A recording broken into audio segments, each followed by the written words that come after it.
Right. And I think we are a go. All right, ladies and gentlemen, it is now time for the finale of the NASCAR Cup Series. 4 drivers, 1 championship on the line. Who is it going to be? Will it be Tyler Reddick looking for his first ever Cup Series championship? Ryan Blaney trying to go back to back? Will he be looking for his first championship? Or will it be Joey Logano looking for his third championship after an abysmal season he's had so far? 4 drivers, 1 championship on the line. Let's see who gets it done. Now it's time for the command.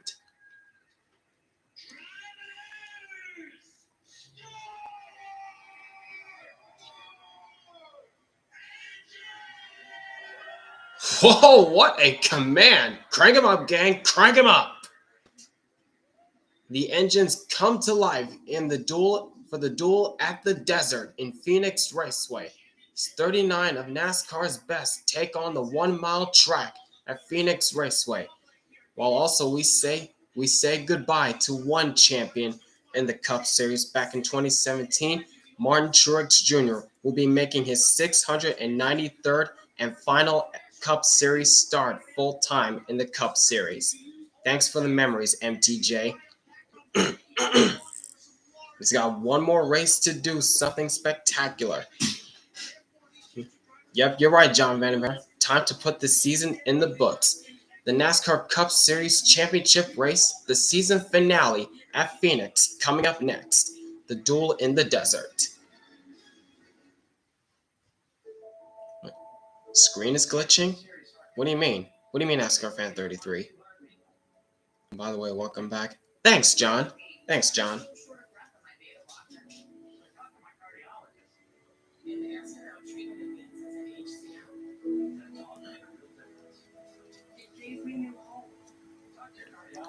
The screen goes black, then back to normal.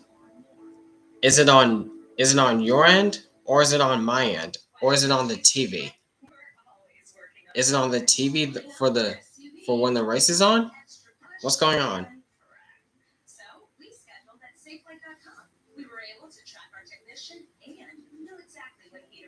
Both sides?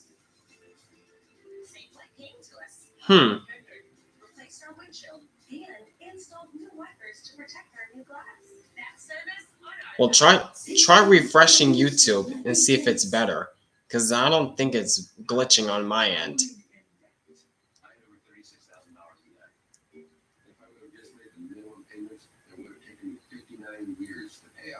National Debt Relief can significantly reduce the amount you owe. National Debt Relief reduced my debt by over $27,000. With National Debt Relief, you have a powerful team that knows how to talk to your creditors. National Debt Relief, they got me out of debt. Call or visit nationaldebtrelief.com to get started. Hi, with Premium Wireless, $15 a month in Mint Mobile. When I Premium Wireless for $15 a month, why not Premium Wireless for $15 a month? Let me see if it's glitching on my end. Hold on a minute. Sometimes Premium Wireless for $15 a month. Real points are solely right. Let's be honest, Premium Wireless for $15 a month, am I right? Let's just stop having AI. Oh, it stopped? Oh, okay. That's what I saw when I checked the stream on my phone. It wasn't glitching anymore. Okay, that's a good sign. That's a good sign. All right.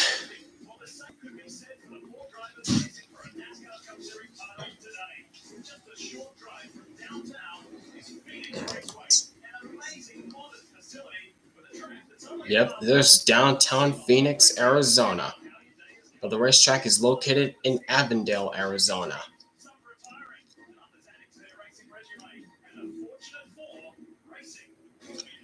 The site of the championship and season finale. 4 drivers, 1 championship on the line. And the cars are starting to roll out onto the track. Time to put the season into the history books. This championship 4 contender Ryan Blaney looking for his 2nd championship and trying to become the first driver since Jimmie Johnson since Jimmie Johnson to go back-to-back championships. Won his way into the championship 4 at Martinsville, just like he did last year. Will he have the chance to do so again? We'll find out at the end of this thing.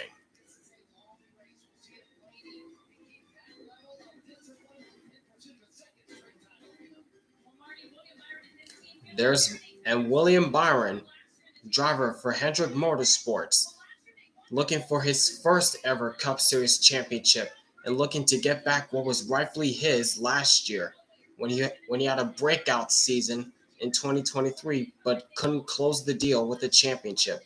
Now he has another shot at it, trying to get back what was rightfully his in 2023. Will he do it? We'll find out at the end of this race if he can do so. And also in the mix of it, looking for his first championship, Tyler Reddick, who's had a breakout season, being super consistent this season, driving for co-owner Michael Jordan. It's kind of funny because 2311 Racing are suing NASCAR, so would it be very fitting if Tyler Reddick can close the deal for 2311 Racing. And looking back into the hunt once again for the 6th time in his career in the Championship 4, Joey Logano on an even number year. What else can we say about Joey Logano on even number years? But this year has been very different. He has had an dismal season so far, only getting 1 win in the regular season, but in the postseason, he's turned it on and got lucky when it mattered the most by winning at Las Vegas. And he's looking for his 3rd ever Cup Series championship. Will he do it? We'll see what happens at the end of this thing.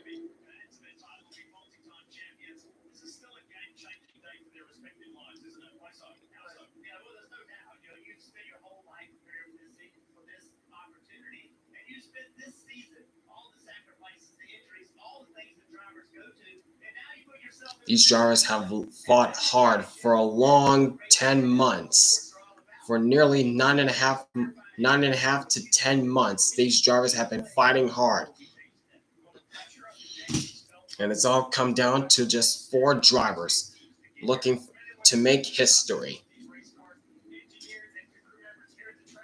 There's a pit crews for Blaney, Logano, Byron, and Reddick.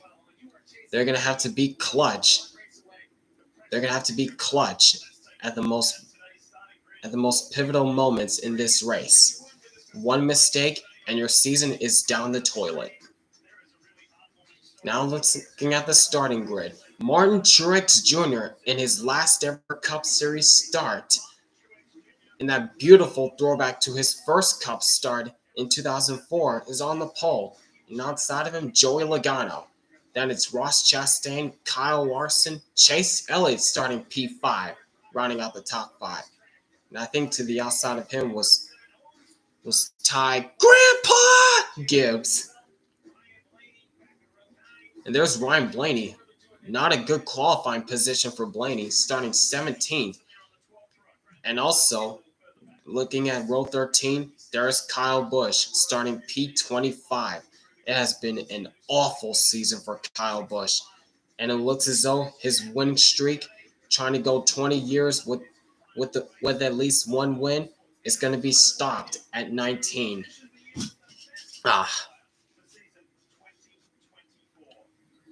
Man, this year has not been Kyle Busch's year at all.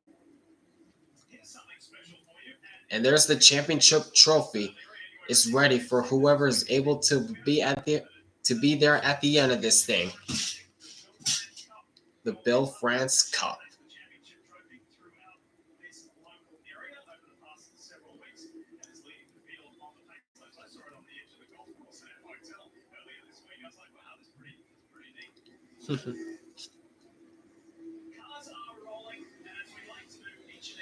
They're coming off pit road after testing their pit speeds.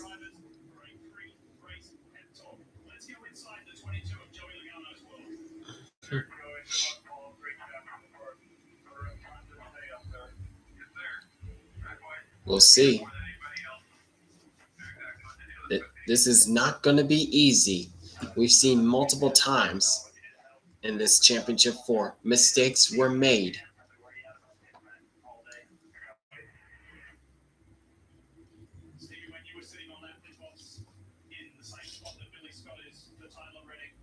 Crew Chief Billy Scott for Tyler Reddick.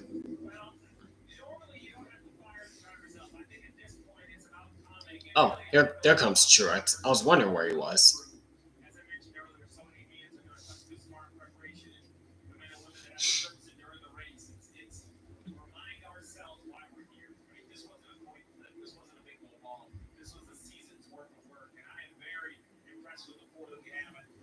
Yeah. Next time by the Wendigo signal. Okay.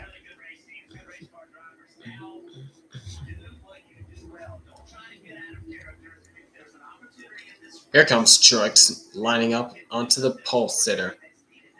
To the front row. There he is.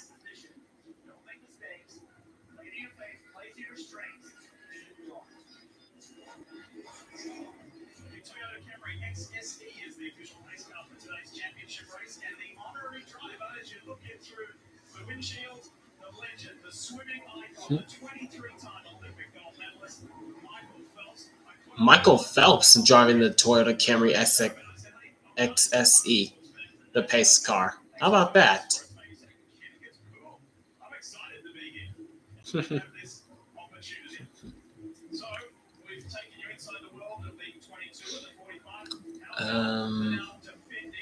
Yep, the lights just went out onto the pace car. 1 to go.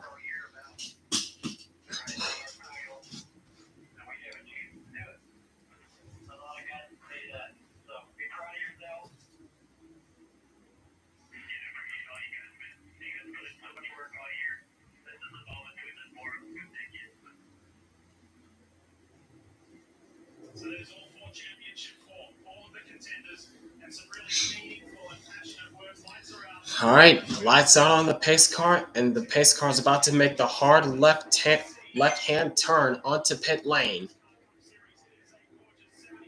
Pace car onto pit road. The crowd is on its feet as they're going down the backstretch, and it's a long ways to get to the front stretch side by side. Martin Truex Jr. in his last ever Cup Series start is going to lead them to the green flag. Who is it going to be hoisting the Bill France Cup? Joey Logano, William Byron, Tyler Reddick, or Ryan Blaney? 4 drivers, 1 championship in the duel in the desert. And through the restart zone, the green flag is in the air, and the NASCAR Cup Series season finale from Phoenix is green.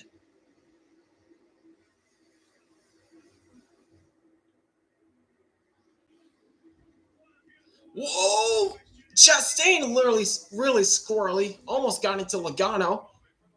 They make it cleanly through 1 and 2.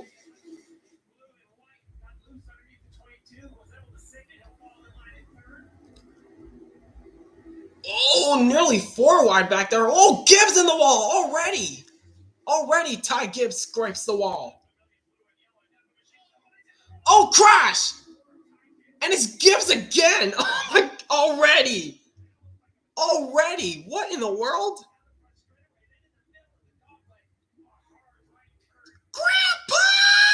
Grandpa! Stop sounding like a pterodactyl. Already. Didn't even get a chance.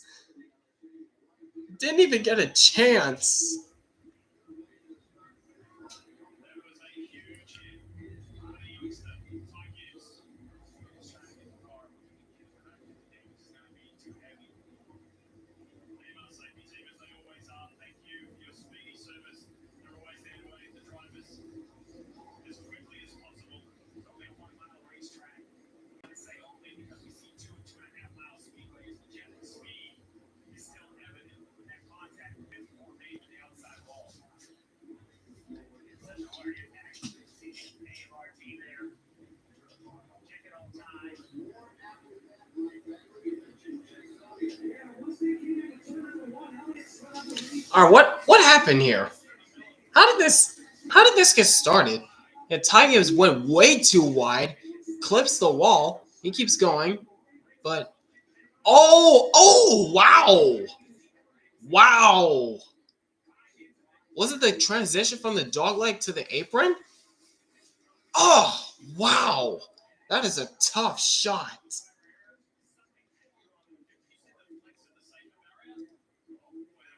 Oh, wow. Yikes. That was a shot. Oh, I think it was the transition in the dog leg from the banking to the apron. And that got Ty Gibbs' car out of shape. And it just started right. Oh, wow.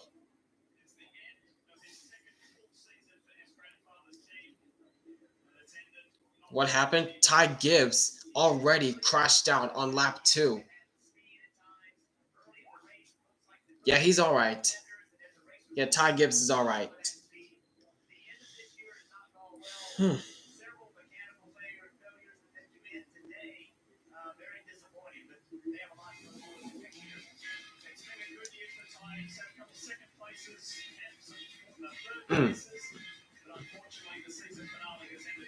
Yikes! That is a shot.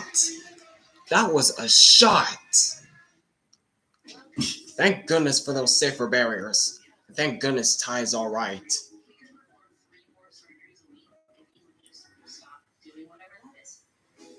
become a destination facility, you need an area where you can outshine your competitors. At our area, it's gotta be the breast area. Everybody on their A game. No more tilapia in the microwave. The mermaid birds in here, we all deserve better. St. Dennis Medical, Tuesday on NBC and Peacock. The world of sports is filled with meaningful stories. TNT Sports and True TV is where you will find it. Let's have real discussion. Conversation is always awesome. And highlight the inspiration. It's just an incredibly special group. Sports moments are compelling. This is what connects us as fans. TNT Sports on True TV, your new destination for sports moments.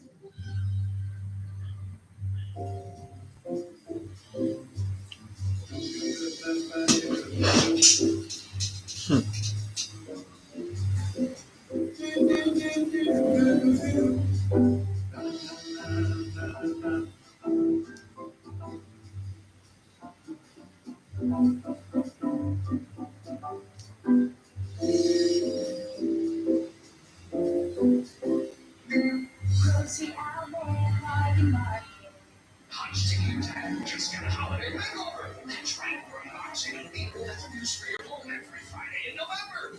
We're talking beautiful bedroom sets, dining sets in multiple heights and shapes, best-selling mattresses, feature-packed power sofas, pop-up sleeper sofas for hundreds less from other national retailers, decor and more. Something must have been wrong with the car because it's not like a very talented driver to do something like what happened. Either there was something wrong with the car, or like I said, it was probably the transition in the dog leg from like the banking to the apron that just darted Ty Gibbs' car hard right. And from there on, he just had no control.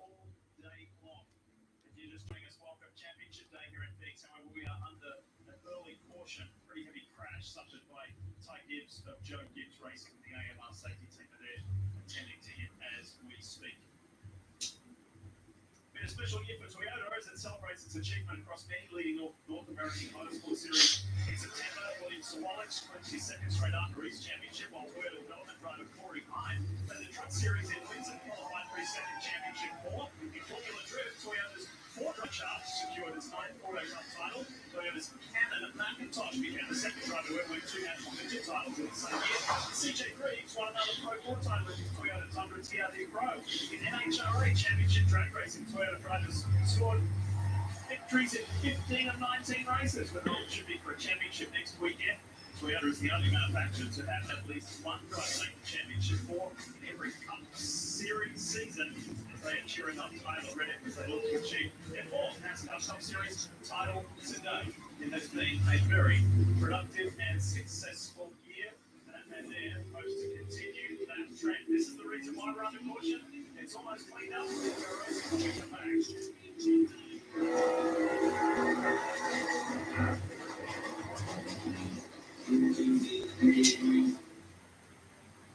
Before taking breast treat for my COPD, I had bad days. Days ruined by flare-ups. Zillage continued to be Zillage by playing spoiler last night. Yes, yeah, I saw that in the Xfinity Series race, but not much. But yeah.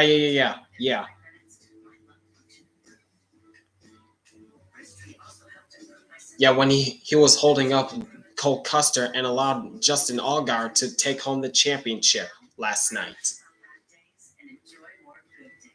Breastfeed won't replace a rescue candidate for side breathing problems. It is not for asthma. Tell your doctor if you have a heart condition or high blood pressure before taking it. Don't take Breastfeed more than prescribed. Breastfeed may increase your risk of thrush, pneumonia, and osteoporosis. Call your doctor if worsened breathing, chest pain, mouth or tongue swelling, problems urinating, vision changes, or eye pain occur. Can't afford your medication? AstraZeneca may be able to help. Ask your doctor about breastfeed for COPD. You know what's crazy? Hey, you gotta go get it now. Tony is getting a sound. Who should understand? Let's take a start home. Hey, start with dessert. Or how about soup? Way to pay, baby. At the Petit Le Mans on October, he literally carried his Le Mans Prototype 2 team to a podium and also won the West race on Friday. Yep, as I said multiple times, Connor Zillage is the real deal. Mark my words on that.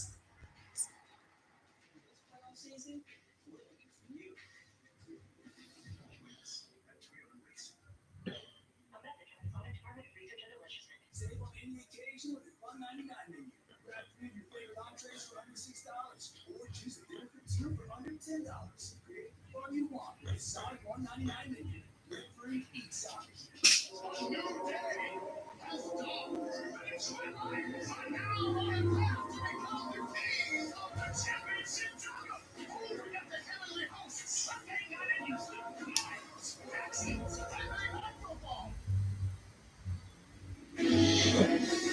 Two-time NASCAR Cup Series champion Joey Logano. There he is as we show you some multi-news and of course the teams on the respective pit boxes calling the shots. We're only just getting going. We only just started this championship race before we were under caution. So if you get some racing, let's go against Truex Jr. in that throwback scheme. And green flag back in the air. Truex on the jump.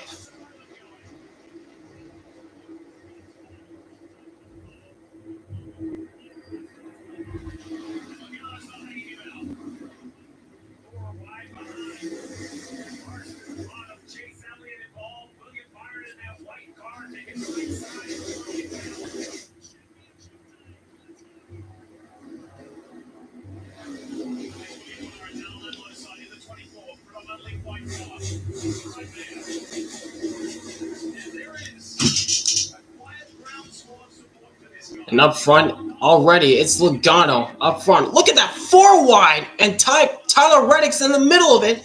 And on the bottom lane is his car owner, Denny Hamlin. Reddick's able to clear both those guys. All 3 of those guys.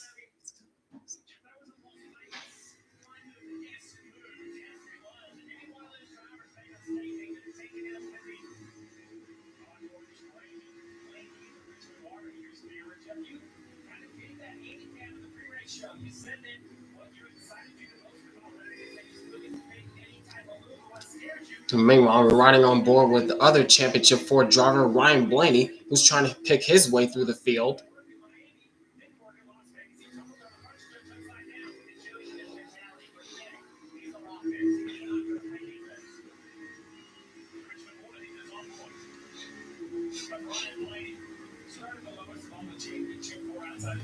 Whoa! Hang on to it, Larson. Got a little tight there. Almost got into Austin Cindric there.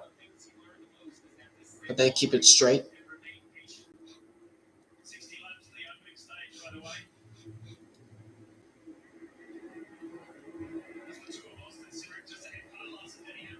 These two still side by side. Denny Hamlin, Larson. That was close. That was close through the dog leg.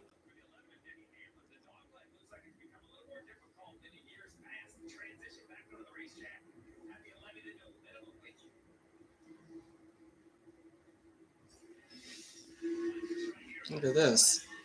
Whoa, hang on to it. Hang on to it.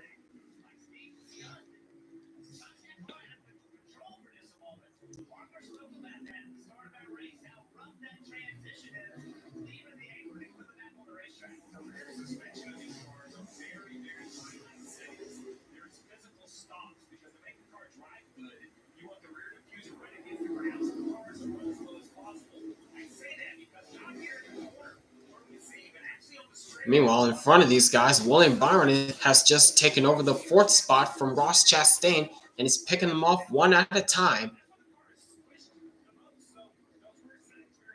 Well, still fighting with Ross Chastain right now. Now he's clear of Chastain. Byron up to 4th, trying to get away from Tyler Reddick. But again, it's still very early in this race. A lot can still happen.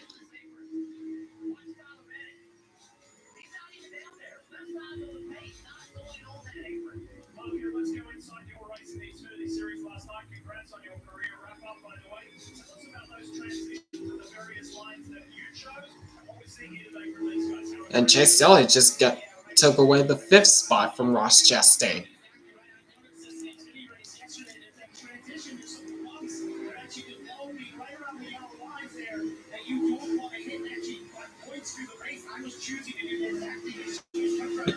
Which is avoid going down there because it was so harsh. And you know that if you get this car down there and it around, you can deal with the body of race car. So they have to use it very sparingly. But this racetrack is definitely aging game as we get into later years of this race. Meanwhile, looking back at Austin Cindric, who's now taken over from Ross Chastain, Chastain continues to drop positions.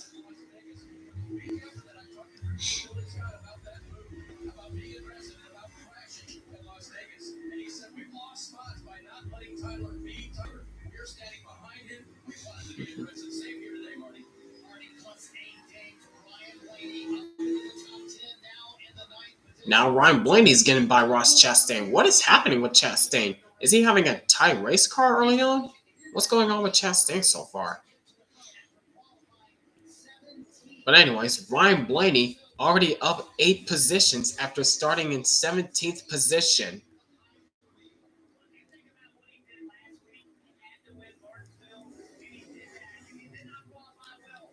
Now up 9 positions.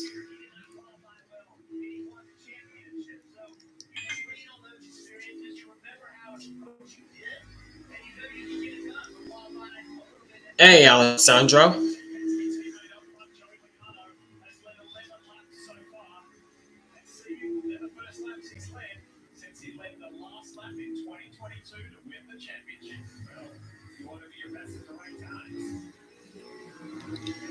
Now Blaney looking underneath his teammate. And then, yep, Austin Cindric's not going to cut him any slack. He's not going to fight with him much harder anymore. And he easily lets Blaney pass him.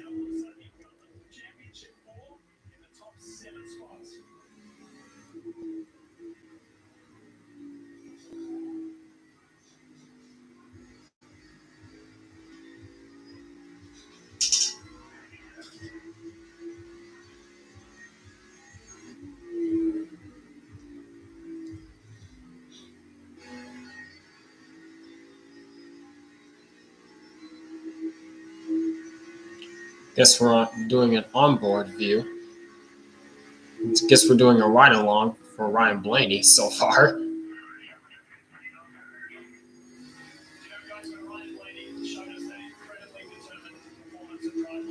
And the commentary just went silent for a second.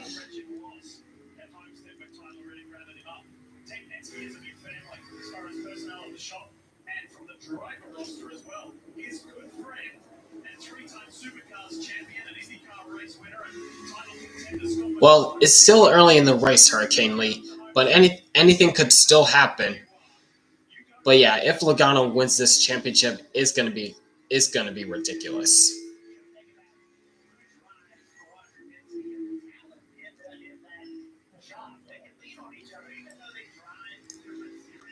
Did you know that there's a track based off this track in the Cars 3 movie? Yeah, I did. Yeah, I did see that before. I'm not so sure what the track is called though in Cars 3.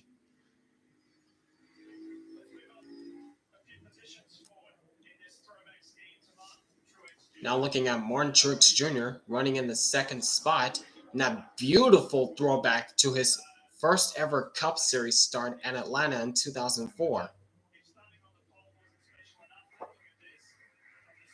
And look at that, the standing ovation from the crowd in the media center before the race took place. And his fire suit fits very well with the paint scheme that he had 20 years ago. Very fitting.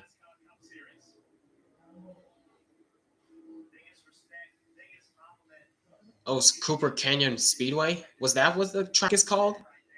Okay. Interesting.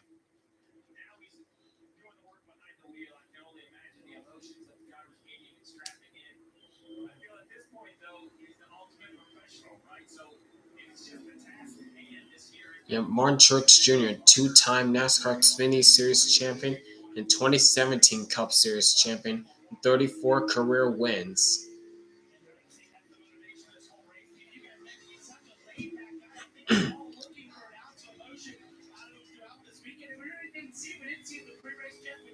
Yeah, that's right. It was before the start-finish line was moved. Mm-hmm.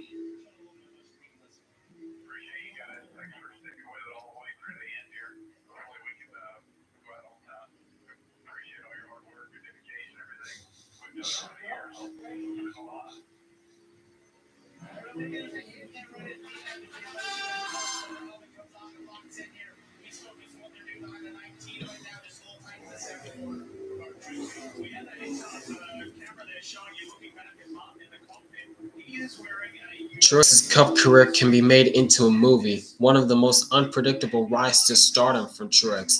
Yeah, that is true because Martin Truex Jr. for a very long time was stuck at one career win ever since winning at Dover in 2007 for DEI. That was when DEI was a pretty good team, but it wasn't as great as Hendrick Motorsports or Joe Gibbs Racing. It was up there, but not an A-tier team. And that was when DEI was on a downward spiral after what was going on with with the Wicked Witch of the South and Dale Earnhardt Jr. But anyways, as we cut to commercial, Joe Logano continues to be in charge of the championship so far. But yeah, back to what you were saying, Alessandro. And as I was saying about Martin Truex Jr., about his career being stuck at one win for most of his career, for about 6 years before he got another win in the Cup Series in 2013 at Sonoma. Then the whole Spingate scenario happened at Richmond, the biggest controversy in NASCAR history, in my opinion. And then his career got back up on an up and up when he partnered with Cole Pearn in 2015, made his first championship appearance after getting another win in the 2015 season. And ever since then, Cole Pearn and Martin Truex Jr. started clicking off wins one by one, getting 4 wins in 2016. Then that magical dream 2017 season, 8 wins, 19 stage wins, a lot of laps led, and the 2017 championship. That was a magical season for Martin Truex Jr. and Cole Pearn. He looked forward to do it once again in 2018, but instead of getting 8 wins, he got half of the wins in 2018, winning 4 times in 2018. Then in 2019, got another 7 wins of his career with Cole Pearn. But then at the end of the 2019 season, after Martin Truex Jr. came runner-up to Kyle Busch in 2019, Cole Pearn announced that he was parting ways with Martin Truex Jr. to focus on other things. And ever since Cole Pearn left Martin Truex Jr., in my opinion, Truex hasn't been the same since Cole Pearn left, because James Small started to take over for Martin Truex Jr. as crew chief for crew chiefing duties. Got 1 win in 2020. That was a downgrade. Then in 2021, got another 3 wins, and it looked like he was another 3 or 4 wins. Yeah, it was 4 wins in 2021, and it looked like he could be a championship threat. But he got into the championship 4, but at the end of the day, It was Kyle Larson who took advantage. Then he went winless in 2022. Then in 2023, got back on the championship trail, getting 3 wins, and looked to be poised to win his second Cup Series championship. But it just didn't work out at the end, as he had his possibly the worst season collapse of his career, getting only 2 top 10 finishes in the last 10 races. Yikes.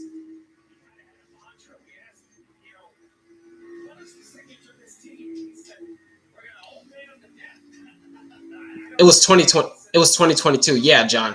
Yeah, I forgot to mention that. Missed the playoffs entirely in 2022 after being in the top 5 in the regular season standings, but he just didn't have that one win that could have guaranteed him a spot in the chase in 2022. Now in 2024, he's still winless, but he's trying to go out on top in his final Cup Series start at Phoenix.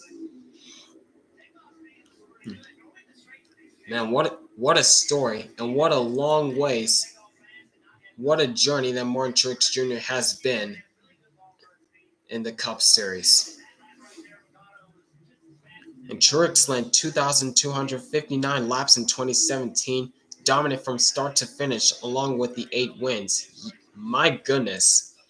Yeah, 2017 was a magical season for Truex. All right, back to the race. And speaking of Martin Truex Jr., he's closed down to about 0.6 of a second on leader Joey Logano. And there's Ty Gibbs. He appears to be all right.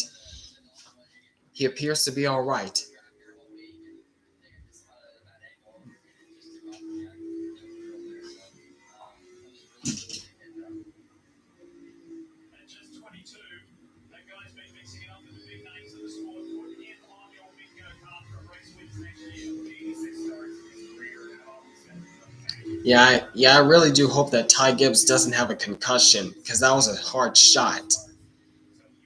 That was a hard shot Ty Gibbs took.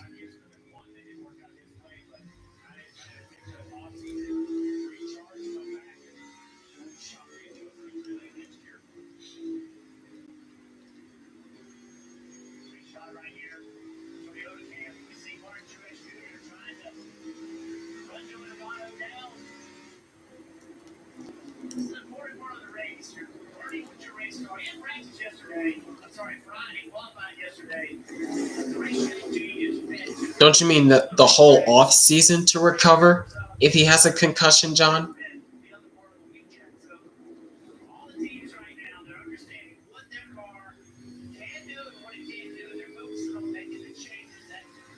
All right.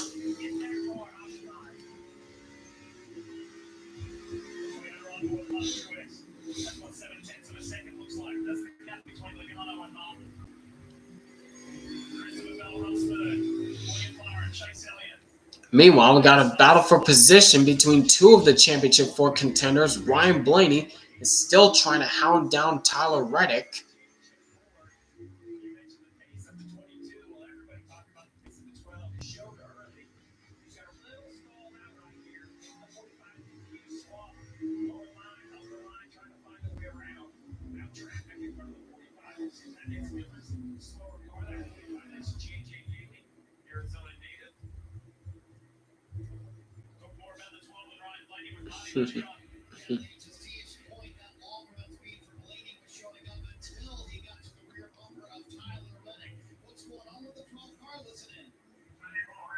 Yeah, I know it.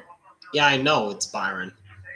I mean, it's Yaley. I mean, what am I talking about? JJ Yaley tried to play a factor in as a lap car in the way, but to no avail. As Tyler Reddick still holding off the challenge from Blaney, holding on to that 6th spot.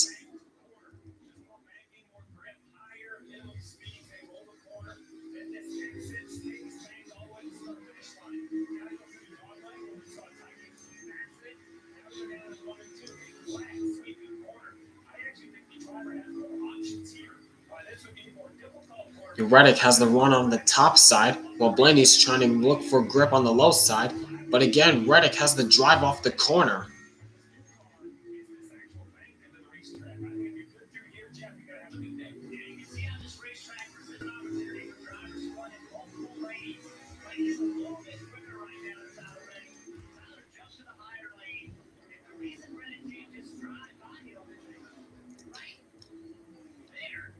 He's got to turn his narrow wheel a little bit more than Tyler Reddick. The radius is shorter. It's tighter on the bottom of the racetrack, and he's asking more of his car on corner exit. So I think at the 12, you can get by the 45, and he can use all the racetrack. He can drive away. Tyler Reddick knows that. Tyler's taking away what Blaney wants. Starting to work their way through. Oh, watch out. The race is on, and the championship four are all nicely positioned in the top 7. But up front, it's still Logano's holding off the challenges from Martin Truex Jr. Some fun facts about the Final Four. 2 of the drivers are left-handed. Only one driver is wearing a Simpson hybrid, had a neck device, while the others are wearing a Hans device. Oh, really? I didn't know that.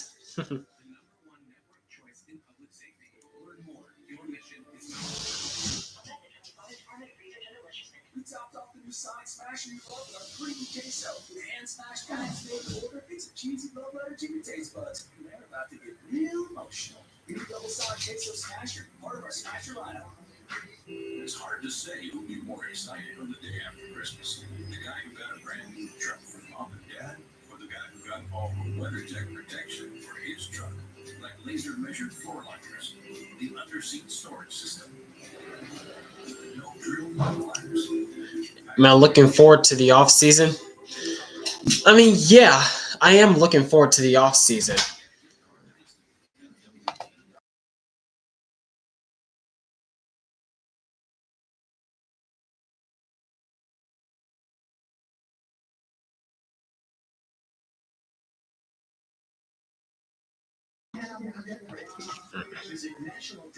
Because we all know that Logano is left-handed. Reddick is also left-handed. Oh, okay. I see.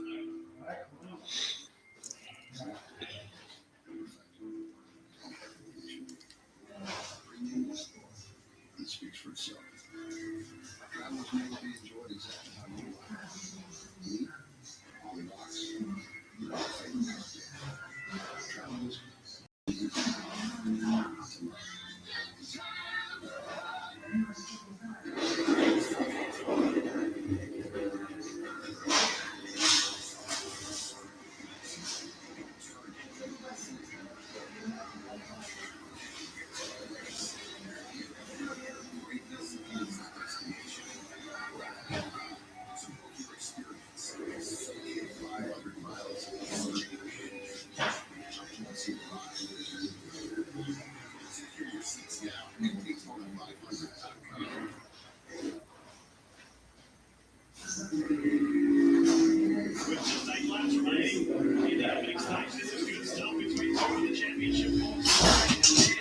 Alright, and we're back, and we're 7 laps away from the end of stage 1, and we got a battle for the lead as Martin Truex Jr. has closed the gap on Logano, looking for the lead as they caught up to lap traffic.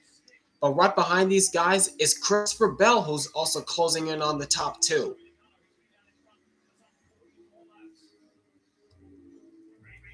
It looks as though Truex is better through the center of the corners, while Logano is good through the exits. Both drivers make their way to the bottom lane, trying to get around the traffic as best they can.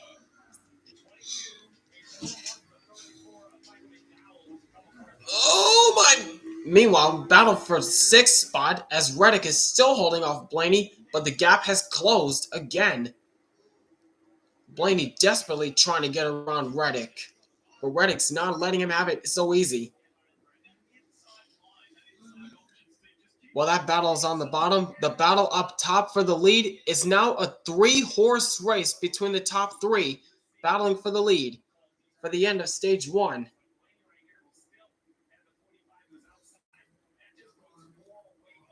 Christopher Bell trying to play spoiler along with Truex. Now the battle has become a battle for second as Logano has gapped the two Gibbs drivers. But not by much.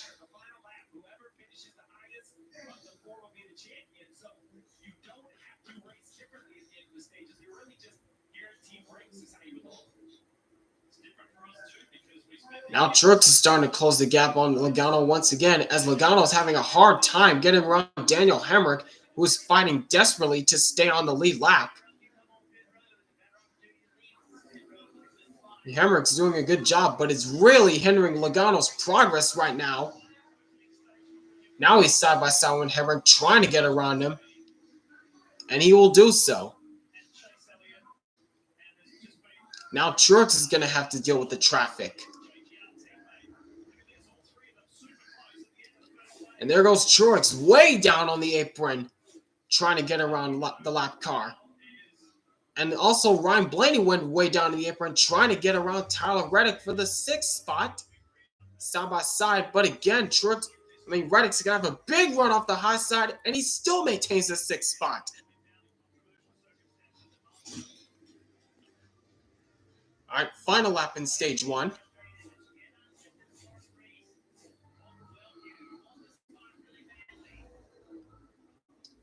And Blaney still has a corner panel of an edge going into the first turn, trying to get around Reddick for 6th.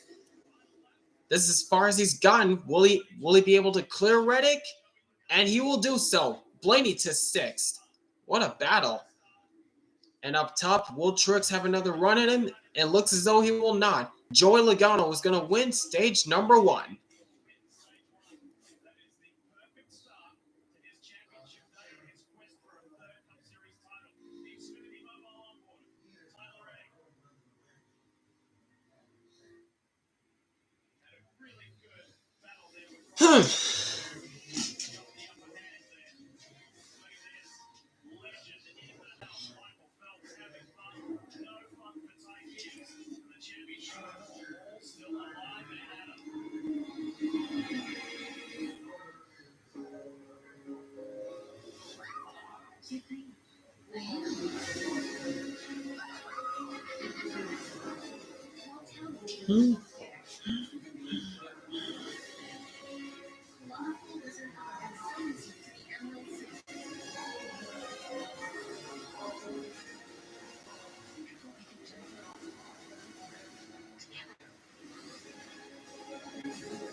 Oh, you fell asleep during stage 1 because it was single file?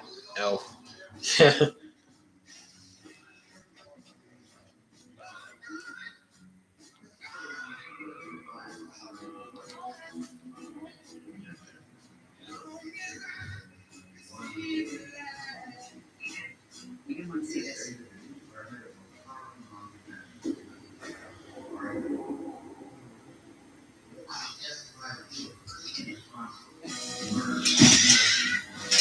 All right.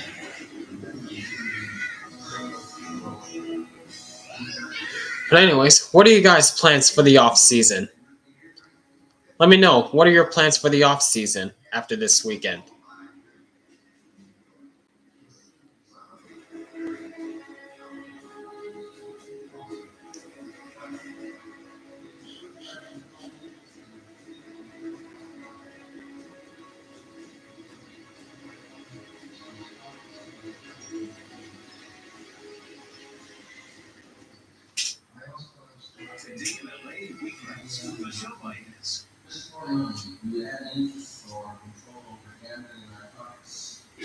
NBC Sports coverage of the NASCAR Cup Series Championship is brought to you by Red Streak. Visit us at redstreak.com.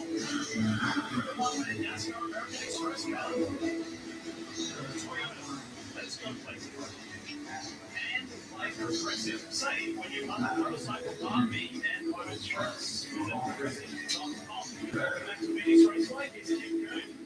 You know, something to point out before we see pit stops for William Byron. They have an advantage in their pit box. They had pit stop one, so there's nobody in front of them as they race off pit road. But tag is falling in racing, and right behind them now they have a clear opening day for the entire race. Reddick's team believed they would be on the curved portion of Phoenix Raceway's pit road, so last week in Martinsville, instead of taking an optimal pit box on the straightaway, they picked a curved pit box. So they practice getting that handoff from the spotter to the crew chief. There's a brutal handoff that happens to get the driver into the correct spot so he can hit as hard as the crew do their job well. What an option. All right, here they come. Pit stops.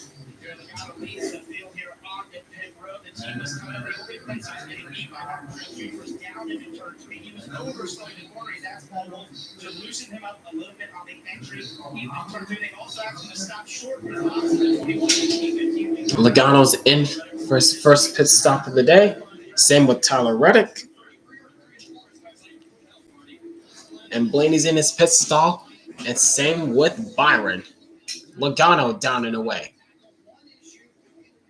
And Reddick's down and away. And Blaney's down and away. And Byron's down and away. How about Chase Elliott out first, +4, and Byron takes over the championship lead. Up to third. All right. Okay. All right.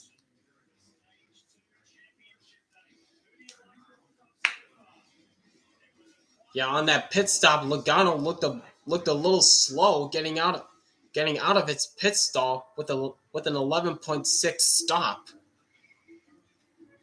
Yeah, Logano's crew was a bit slow in that first pit stall, but we still got a long way to go to see what happens at the end of this thing.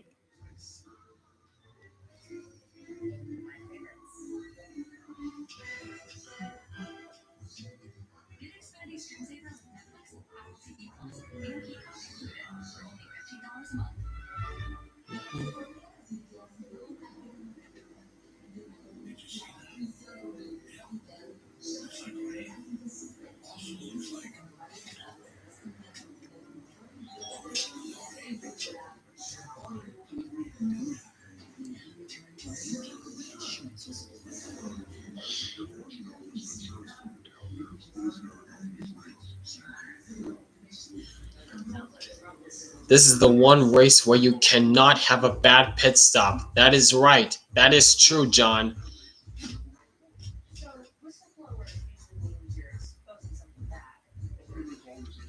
And remember, going back to the very first year when this knockout-style playoff format was implemented and Joey Logano was in the midst of it in the championship 4, on what was like either the second to last pit stop or the last pit stop where the pit crew were changing tires, and on the left sides, the jack came down while they were in the middle of changing tires on the left rear. The jack came down. The jack came down and the car was beached on the left side for Logano. That was a disastrous stop for Logano.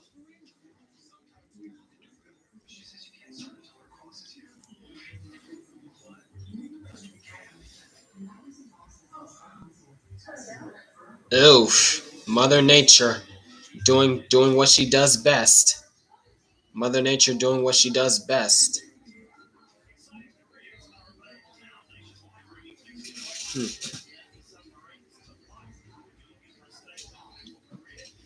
But you were able to get back home, were you?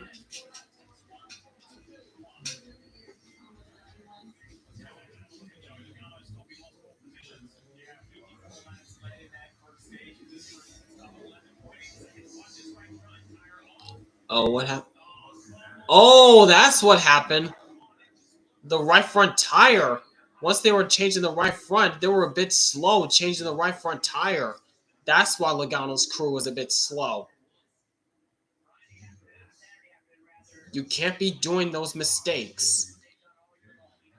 I like your Chase Elliott shirt. Where did you get that from? Oh, thanks, Alessandro. Where I got this Chase Elliott shirt? I got this from I got this for my 20th birthday 3 years ago. Got this 3 years ago on my 20th birthday. This was a birthday gift from my aunt because I'm a huge Chase Elliott fan, of course. Yeah, I thought it was pretty fitting to wear this Chase Elliott pick shirt since it's the season finale.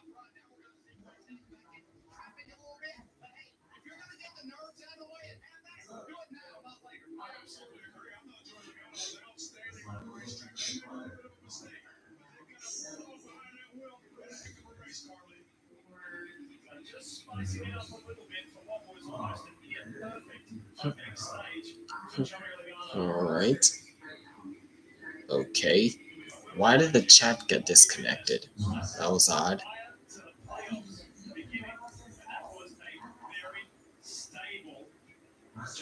All right, pace car. Whoa! What in the world? What in the what? How did? Whoa! Hold on. What? How? What the heck? What the heck? What the heck? How? What?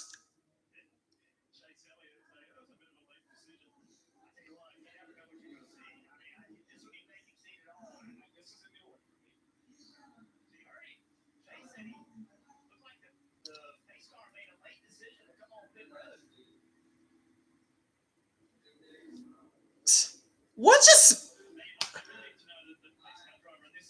Yeah, we're clearly not going green this time. Oh! Oh my God. What? What? He turned. Yikes! What are you doing? What was that? What was that? What? Yeah, that was a late reaction. That was a late reaction by the pace car. What? Yikes.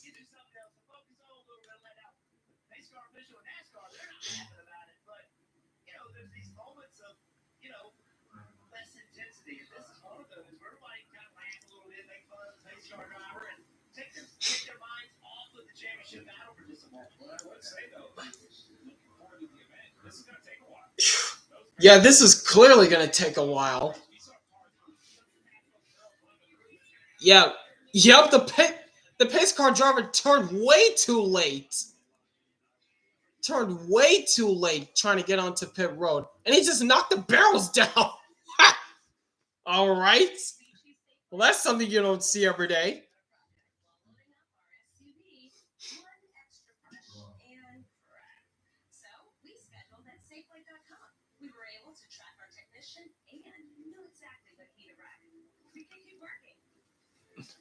Yeah, like you, Hurricane Lee, I looked away for about 2 seconds. Then I see dust flying. Then I see barrels all over the place. Like, what? That's something you don't see every day.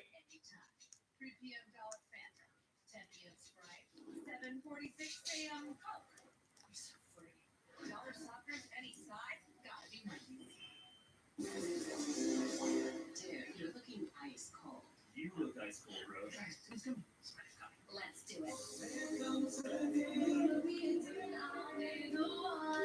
Oh, red flag is out. Yep.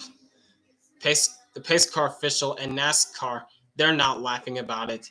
Yeah, I reckon they aren't. Yep. Mm-hmm. Yep. Dude, are you crying?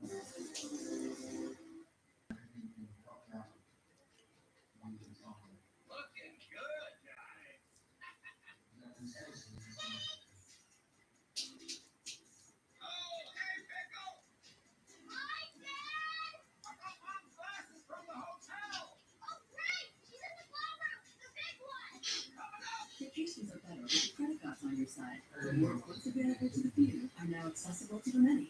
Earn points for travel with Credit One Bank and live large. Soft drinks are just a bucket of any size, anytime. 3 p.m. Dollar Fanta, 10 p.m. Sprite. Pace car driver was not paying attention. Clearly, he wasn't. Yeah, this was the shot right there. I don't know if you guys can see it, but yeah, clearly turned way too late trying to get onto pit lane.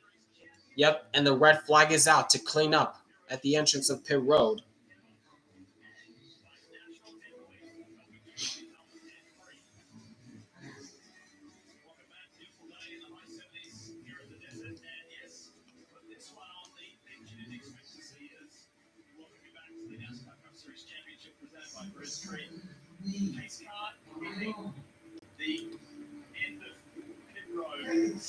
Man, that's a pretty big dent on the right rear of that pace car. A few scratches on it.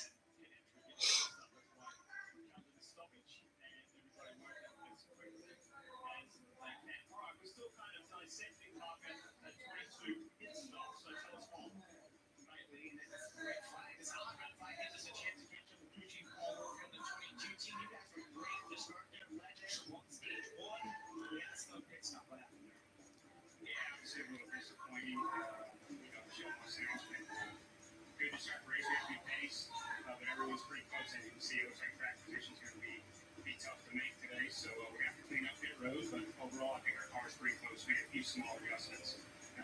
Obviously, we may not have gone enough when we get back here in the dirty air, but we'll have to fight through it, and still got a long ways to go. What do you tell the guys that they have to stop like that? Well, I mean, they've been doing this long enough. They know they'll brush it off and clean it up, and we'll be fine. It's part of it, and just got to move on. Marty, that's a calm leadership all over the switches. The other channel job has so the crew chief for the other team is with Ryan Blaney. Not the first time something awkward has happened to the pace car. Remember back in 2014, the Bud shootout where the pace car caught fire. Yep, that's right. During the 2014 Sprint Unlimited, actually. Where the quote, "Help me, Oprah Winfrey, I'm on fire!"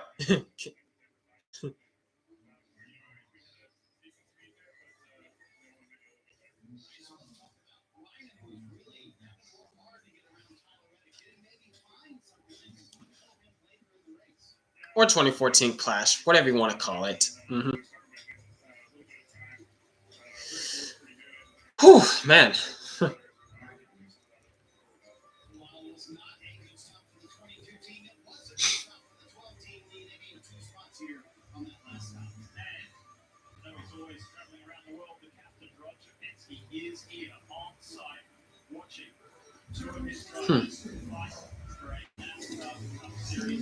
Yep. Where are you going?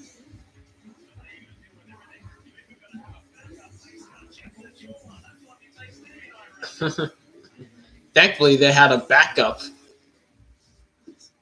Still, my gosh. Again, there's something you don't see every day.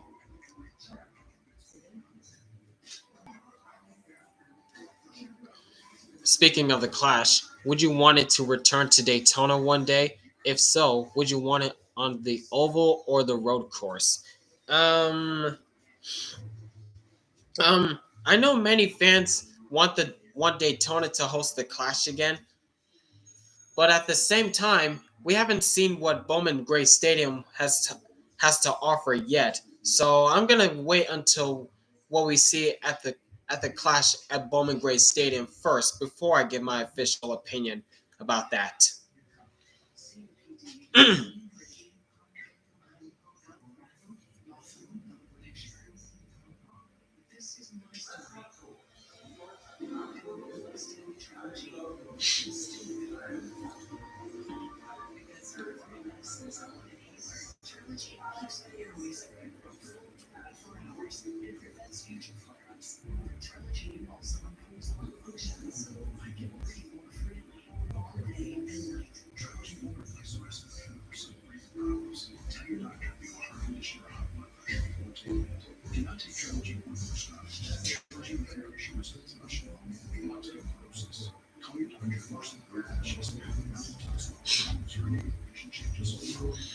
Like we have the Coliseum, we have the Coliseum a chance, but it didn't work out. And I think in the football off season there should be a late model race in the Coliseum. I mean, don't forget earlier this year the NASCAR Mexico Series ran at the Coliseum, and it turned out to be a decent race in my opinion.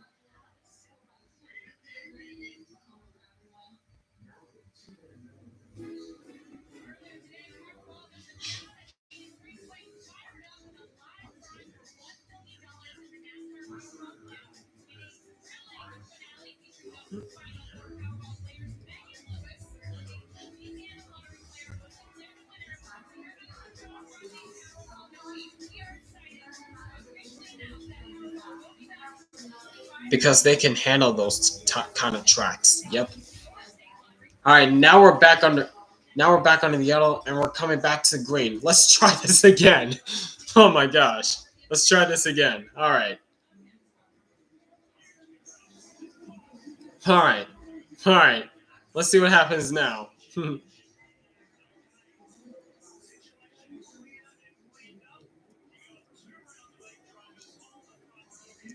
right. And green flag, stage 2 underway. Elliott on the jump.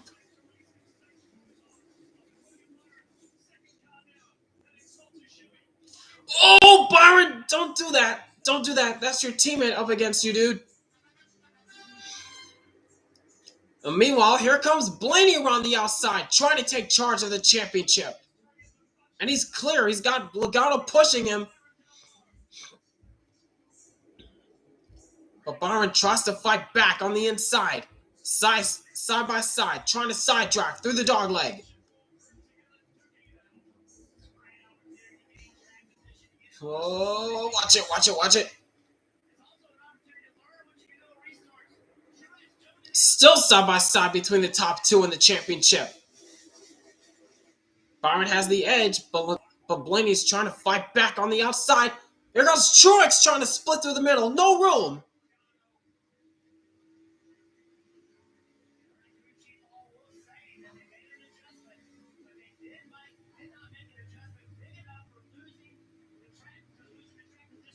Oh. And it looks as though Blaney's clear of Byron. Now Blaney's in charge of the championship.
And looking at Carson Hocevar, strong run by the rookie. Last Cup Series start as a rookie for Carson Hocevar, trying to make the best of it. Running inside the top 10 right now, battling Tyler Reddick.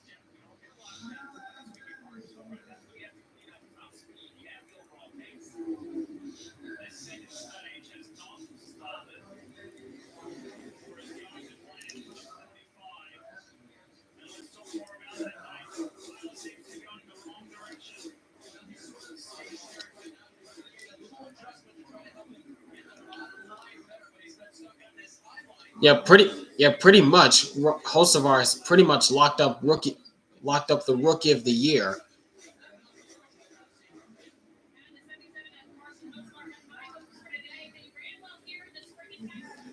But man, Tyler Reddick's car has been going backwards all day long. Even though he was in the sixth spot for most of the first stage, but he has not had the speed as the other three drivers fighting for the championship.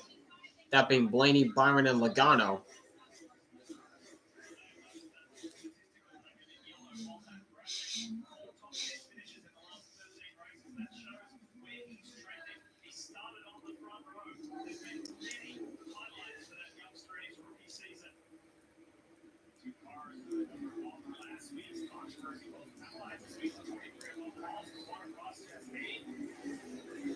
Now looking at Bubba Wallace, who was part of that scandal.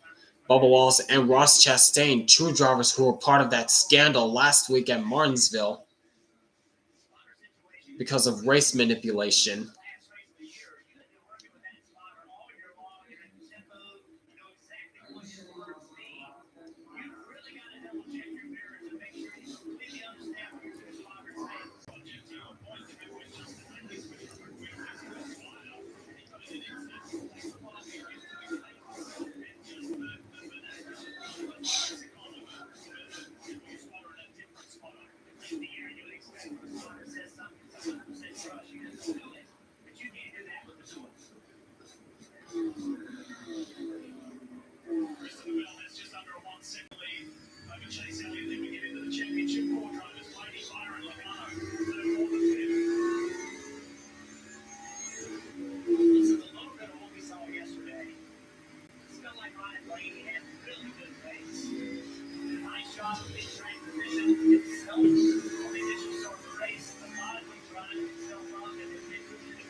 Dang, 8 top 10 finishes at Phoenix for Blaney. Golly.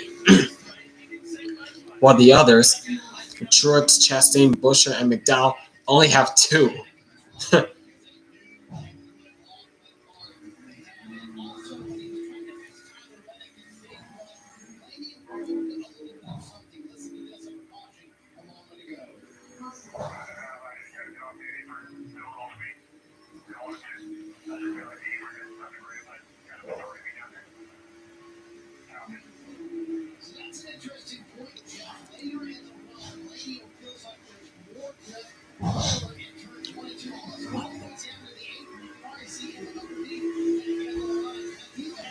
Next year, 2311 is not running due to NASCAR's lack of leadership.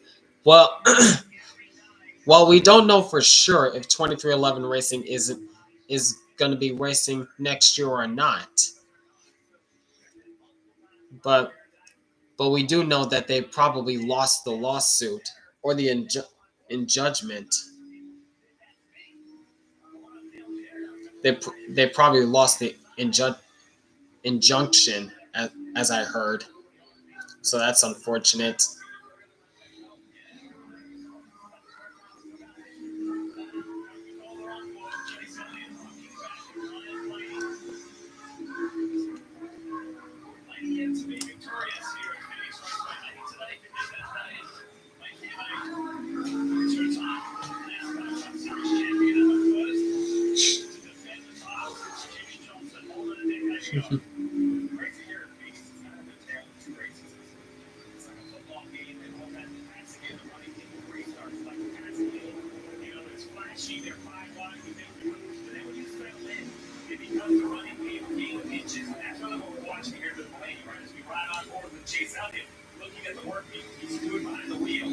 They're continuing to ride on board with Chase Elliott running P2 as he's got Ryan Blaney all over the back bumper.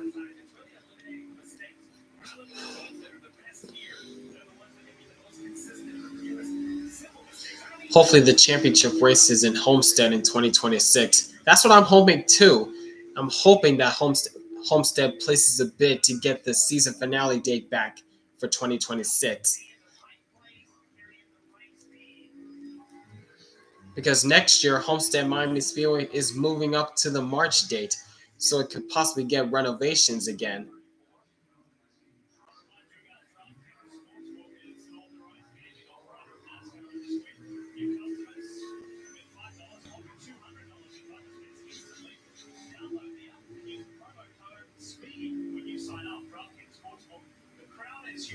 And usually we show you 4 drivers in this, but today the focal point is the championship 4. Who's got your eyes? Still got a lot of eyes. Remember, you're going to win the race. This is the championship. So the highest finisher of those 4 Blaney currently holds that position.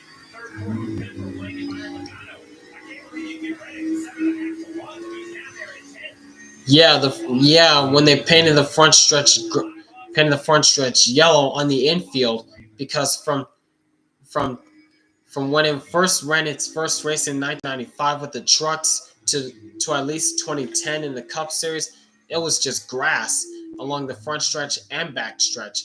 Then when 2011 came, they took away the grass on the back stretch and added yellow paint to the front stretch, and that burnout smoke and the smoke on the front stretch whenever the winner of the championship won there, that was cool with the yellow smoke.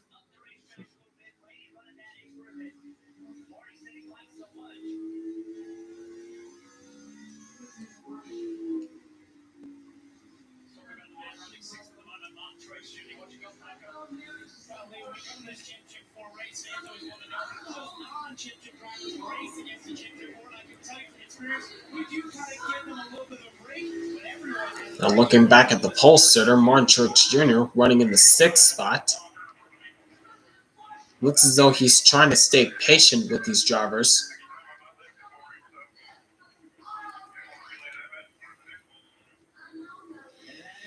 Yep, I remember when Phoenix had grass before they took away the grass in mid-2011 and replaced with the now dog leg that's currently still in use.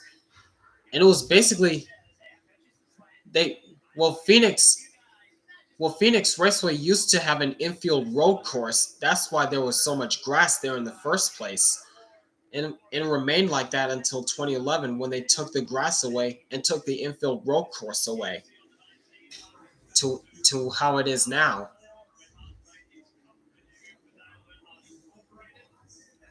And there's the car that Truex is running.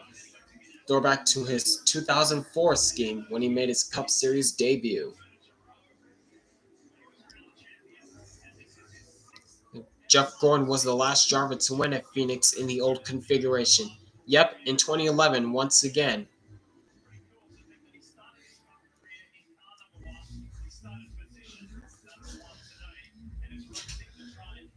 Well, so far, this race is going by so smoothly as Christopher Bell continues to lead here at Phoenix, and Ryan Blaney is in charge for the championship.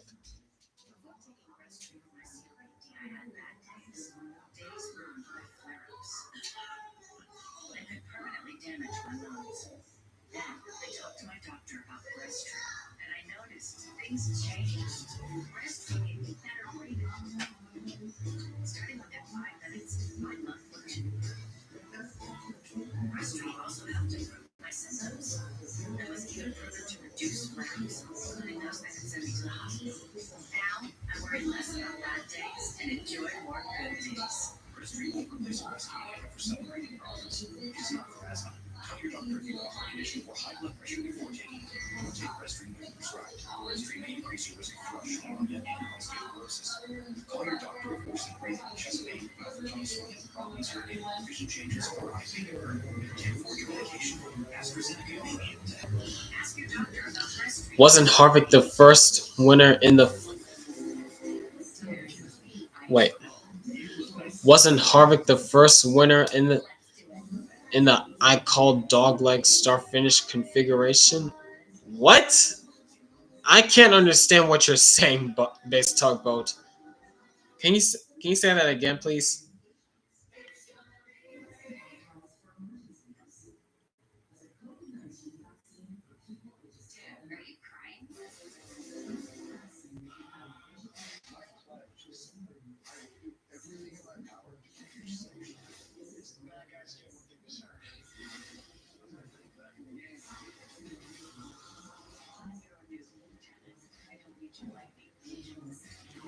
when they moved the start finish line to the dog leg, who was the first one to win? I mean, yeah, Casey Kane was the first winner in the configuration in the fall of 2011, driving for Red Bull, and the driver who won the first race on the reconfiguration when they moved the start finish line to the dog leg was Kyle Busch in the fall of 2018.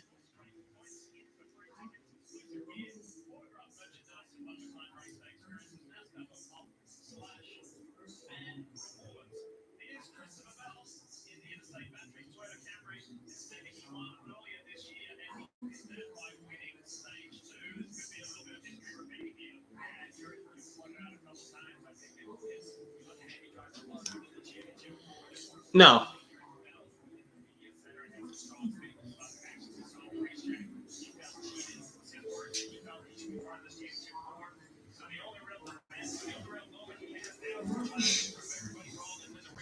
all right, and we're back, and Christopher Bell continues to show the way at Phoenix.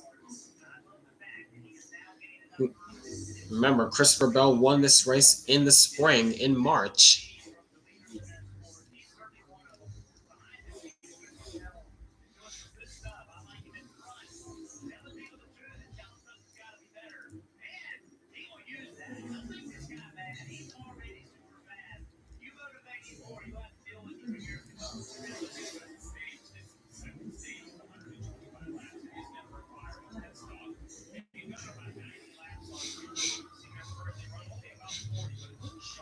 Meanwhile, we got a battle for the second spot as Ryan Blaney is getting around the outside to Chase Sally, going for second, and he will do so.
Lost the pulse for Logano?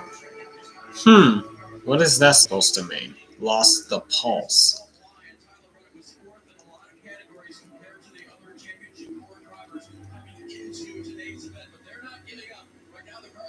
And looking back at Tyler Reddick, still in the 10th spot, he just does not have the speed of the other three drivers that he's racing for the championship.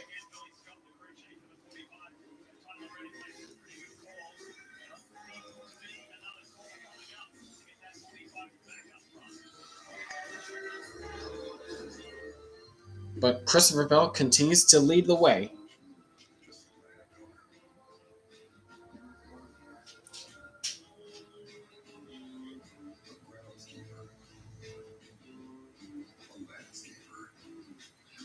Because you didn't settle for ordinary. Same goes for your equipment. Versatile, powerful, durable Capona equipment. More goes into it, so you get more out of it. What does university stand for? You stand for excellence, respect, and loyalty. You stand for leadership, integrity, and selfless service. You stand for the worst straight hours. You stand up for others. We don't stand by, and we won't stand still. Don't read Twitter. I don't have a Twitter, but are you getting bashed on again?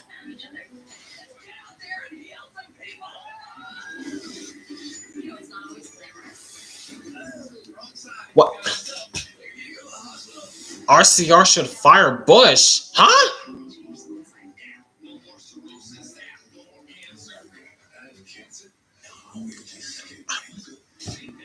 I don't know what to say. I don't know what to say about that.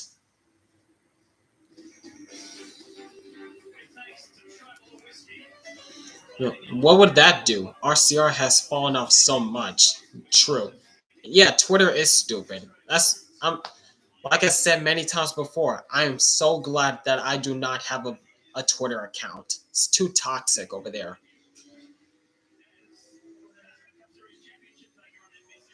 Yeah, if anything, RCR needs Bush. Exactly.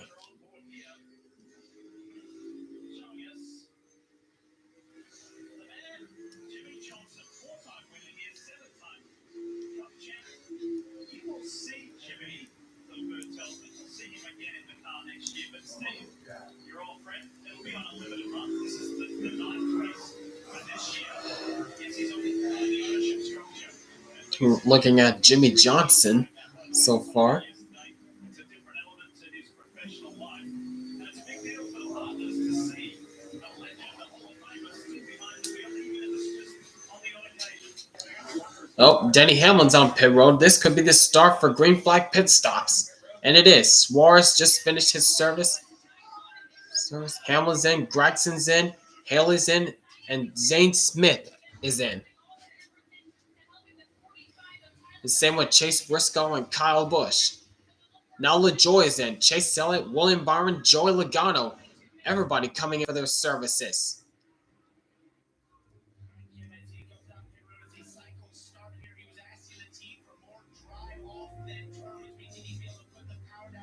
Whoa, whoa, whoa, whoa! That was close. Nearly a collision with Justin Haley there. And Tyler Reddick's on pit road for his service.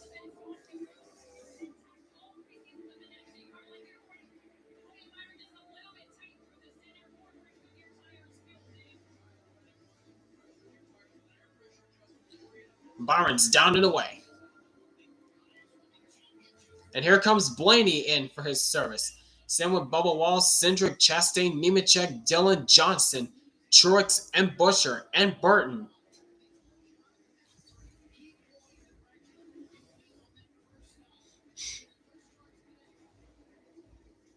And Blaney's down and away. There comes Christopher Bell and Jeb Burton in for their services now.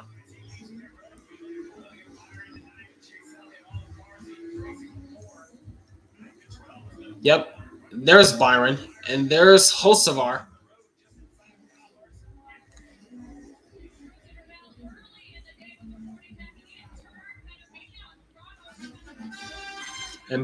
And Bell's down and away.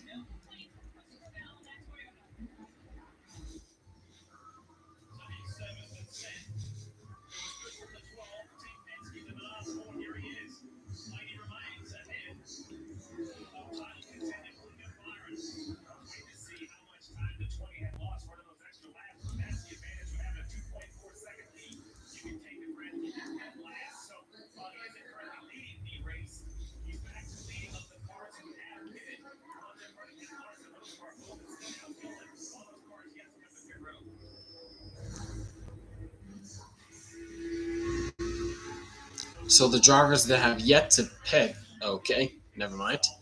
And here's what happened to Logano. Whew, that was close. Nearly T-boned Justin Haley coming into his pit stall. Yikes!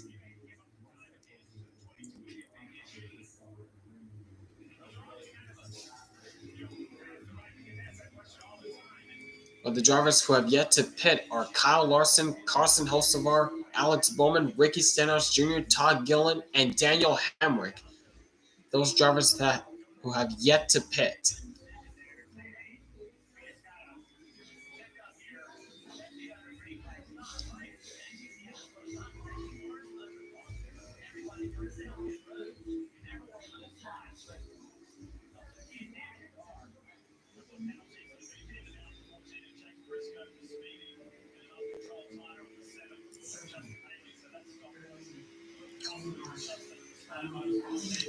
You've seen many rumors that Busch is going to announce that he is retiring in the offseason and that 2025 will be his last, which is completely false. Huh?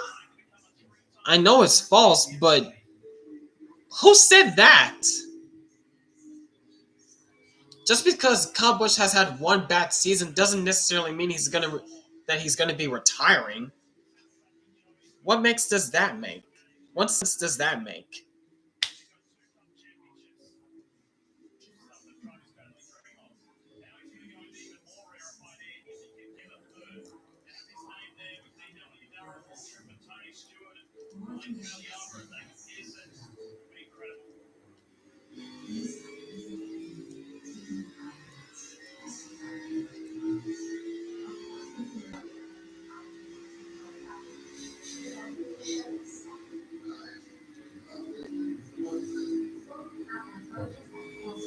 Looking at Martin Truex Jr. And here comes Kyle Larson in for his service.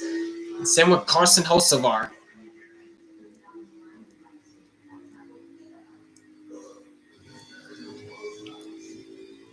Yeah, and Carson Hocevar just finished his service.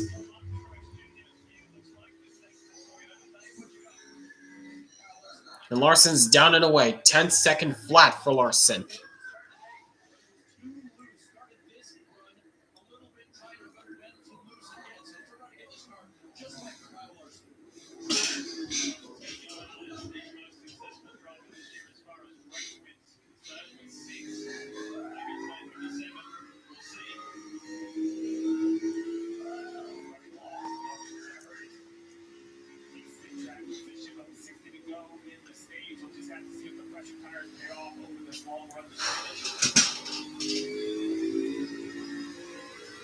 Here comes Bowman in for his service.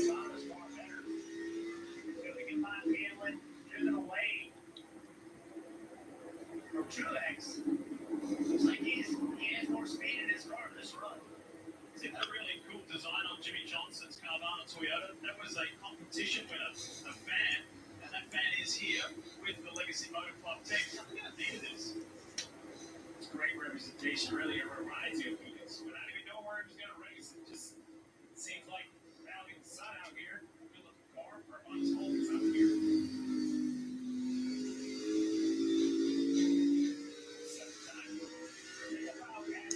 That's a pretty neat scheme that Jimmie Johnson's running. The Desert Sun paint scheme. That's pretty neat.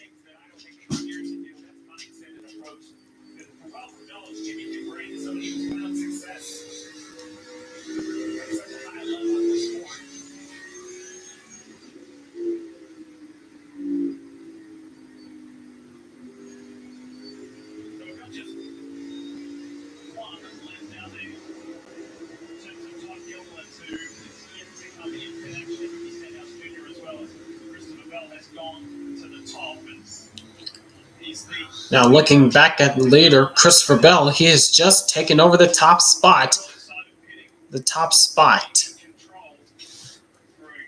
So Christopher Bell has reassumed the lead. Then it's Ryan Blaney in second, Todd Gillen, who still needs to make his pit stop third, William Byron fourth, and Ricky Stenhouse Jr., who also still needs to make his pit stop, running in fifth spot.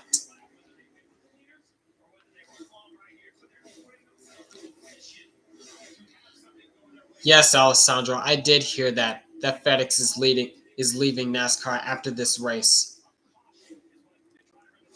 It wasn't surprising, to be honest, because they've been cutting back on sponsoring Denny Hamlin for a few years now.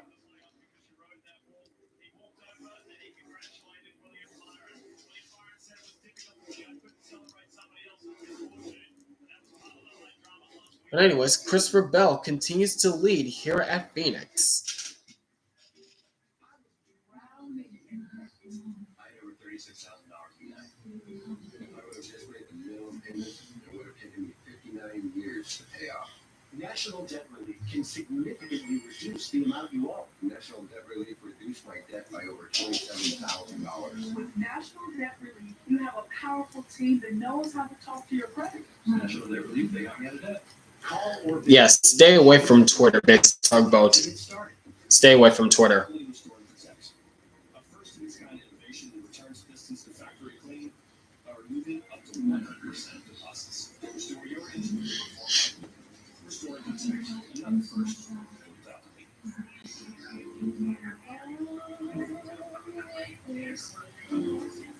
What if your mobile app wasn't just built to work out here, but was designed to also give you grace and fast Wi-Fi whenever you want most of the time? Reliable 5G plus high speeds up to a gig where you need it most. Xfinity Mobile. Now Xfinity Internet customers can buy one line of unlimited and get one free for a year. Smooth survival. So, Leave the 3, leave the B. Kansas City. Take the head. Head for the mountains. You like watching things get broken? Like barriers? Glass ceilings? And rockets? This playoff season?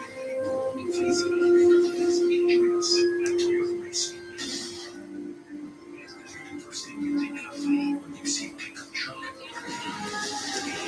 It's this guy.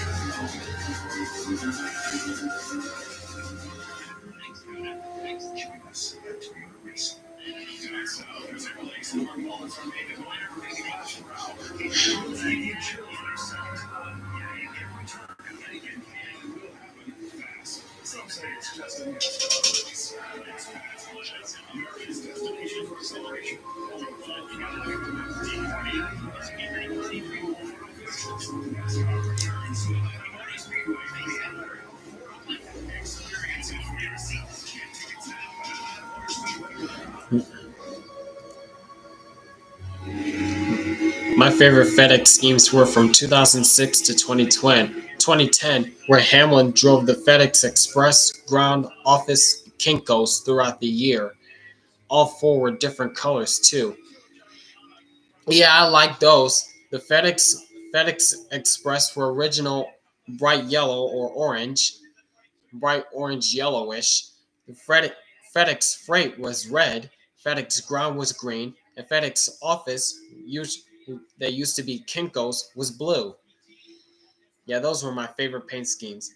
It's a shame that they didn't come back for 2017 when it switched to all purple and orange.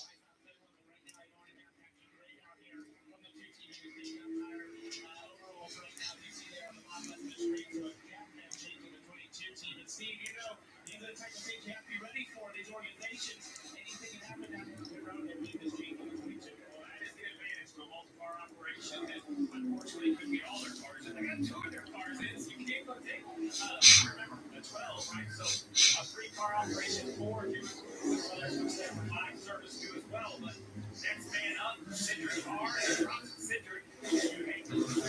Remember, but you understand the situation. Cindric running 15, but you know when you drive a company like Team Penske, the ultimate goal is the championship. You're going to have to lose your crew members straight up. No different than in any other sport. Marty. Jeff, that 14 that Steve just mentioned coming into play here as well. Nice Nelson, the champion for Harrison. That's how we go over to Silver Team team working together throughout the organization to make sure that Joey Logano has the Jack River they want for the rest of this race. Whatever the situation is, it's not serious. From the 22 teams, so we wish you well. And these are the things that can happen on championship day. The test the full resources of the teams involved. We hate to see that. You can't see anybody obviously uncomfortable. Oh, that's not a good sign. One of Logano's pit crew is probably done for the day? That's not a good sign.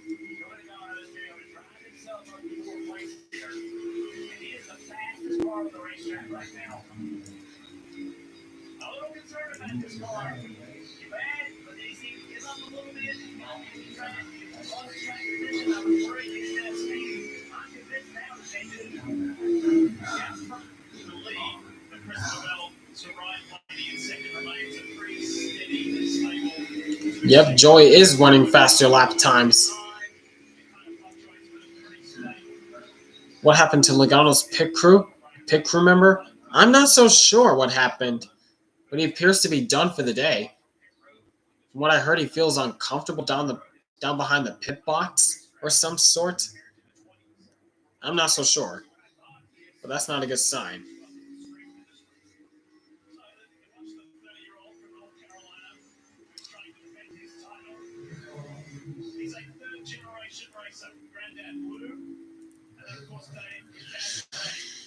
Yeah, I hope he's okay as well.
Blaney doing a very good job of holding his own up front. But up front in the lead for this race is still Christopher Bell doing a good job of playing spoiler up front at the front of this field.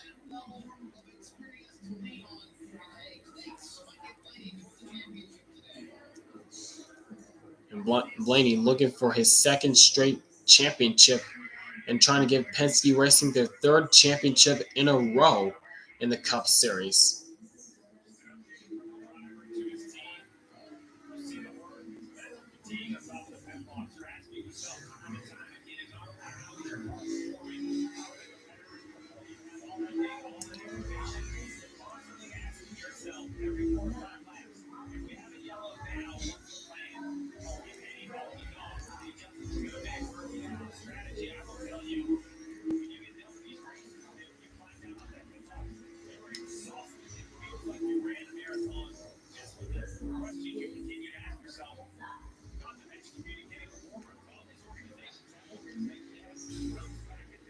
You know, pretty much Penske dynasty at this point. And speaking of Penske, Joey Logano has caught up to William Byron, and he's trying to look for a way around Byron to get into the third spot.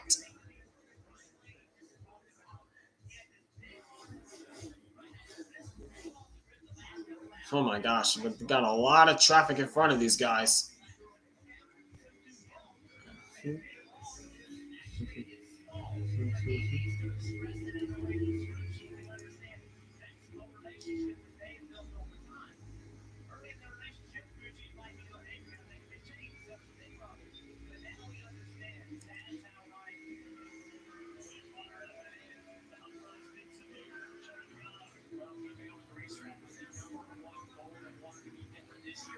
Now Byron goes high, Logano goes low. Both different lines trying to get around each other. But they got the lap car of Austin Dillon, who easily gets out of the way of Byron.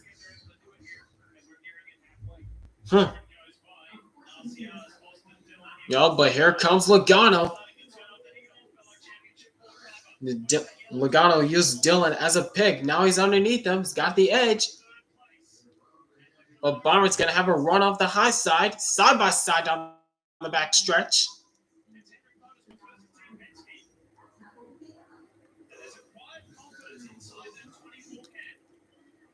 And Byron still maintains the... Oh! Not for long. Still side by side. Logano still has the run going into the first turn. And he's clear. He's clear of Byron this time.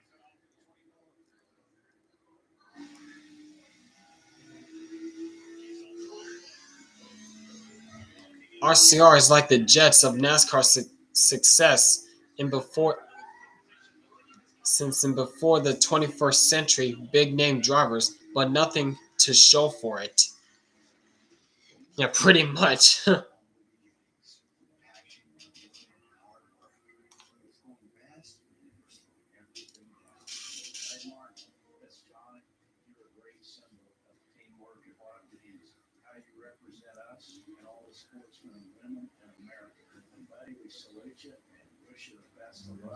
Fast Food Shops is proud to be regular fellow outdoorsman Martin Truex Jr. on a championship career.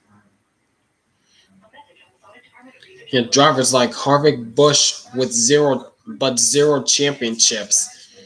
Oh, I see what you're saying now, Base Tugboat. I see what you're saying now.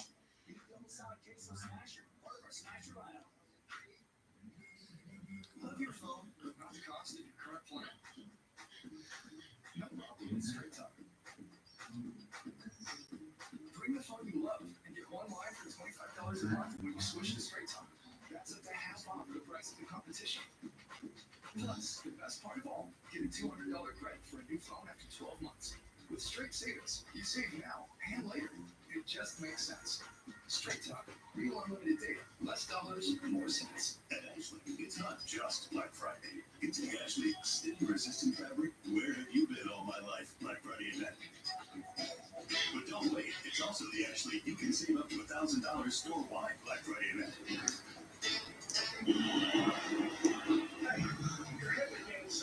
Scout a football college or something to study.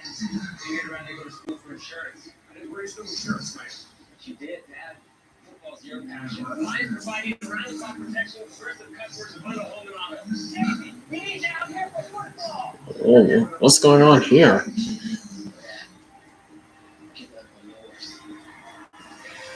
A lot of jostling around between these drivers. Gillen, Chastain, and Byrne, it looks like. They quickly get sorted out. Don't get me wrong. You have a serviceable voice.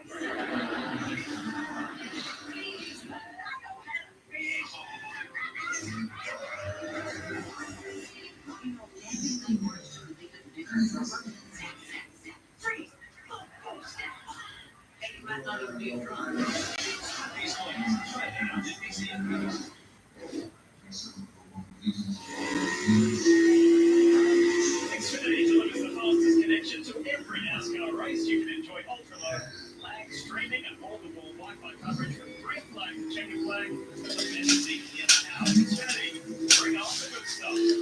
This is probably the worst time for Harrison to start getting better. Pretty much, because Harrison Burton after this race is out of Wood Brothers Racing and going to AM Racing in the Xfinity Series. The Chase fans like you made me respect him. Thank you, Base Tugboat. Thank you, Base Tugboat.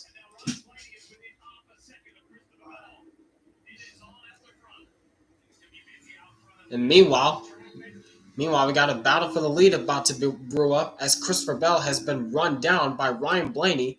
He's now holding a half a second separate between these two. Now Blaney's still in charge of the championship for now.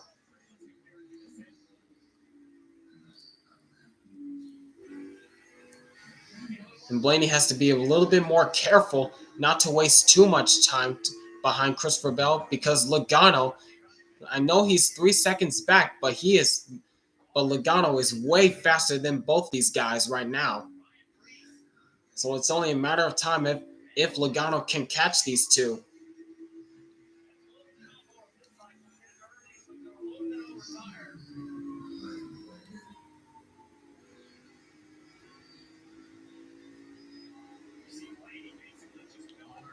That was a good run that Blaney had off the top. But where's Blaney going to go, though? Oh, trying to split the middle. That's not going to work. Nope. And Blaney thought better of it. And Yaley easily gets out of the way.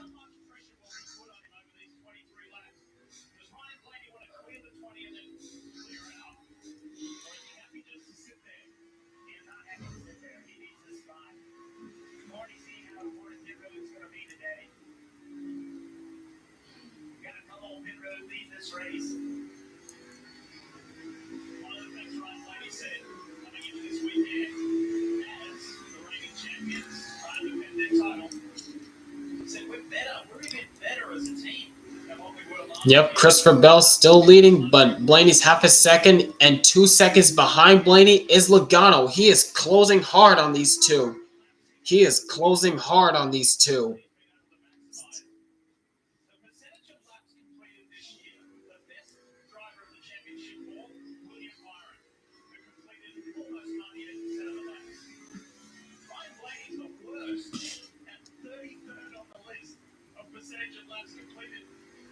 And he completed 627 laps fewer than Byron, but was still able to make the championship four.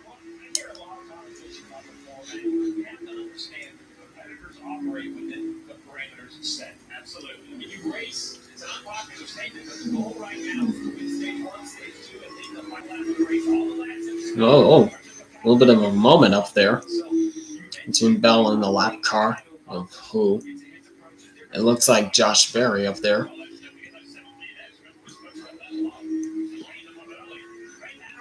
Nope, Ryan Preece. Yep, Ryan Preece, who's fighting hard to stay on the lead lap, but to no avail. Christopher Bell's going to get clear.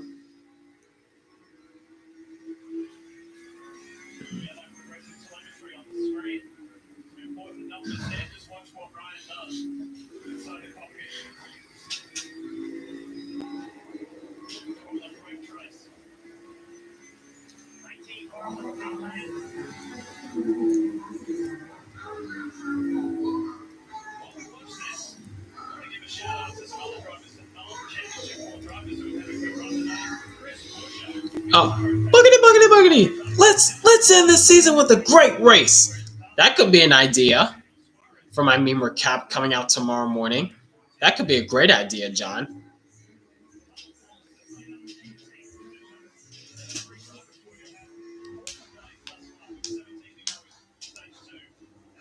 Meanwhile, we got a change for position for the 6th spot. Christopher Buescher, or Chris Buescher, up to 6th, and Hamlin up to 5th right now.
But right now, Christopher Bell continues to hold off the challenge from Ryan Blaney, still battling for the lead, but Joey Logano is coming.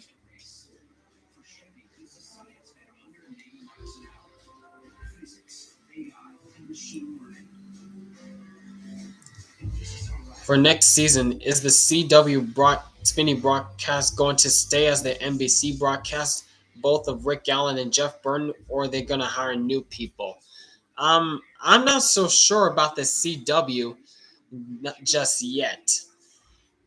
But I'm thinking it's going to be different people besides Rick Allen and Jeff Burton.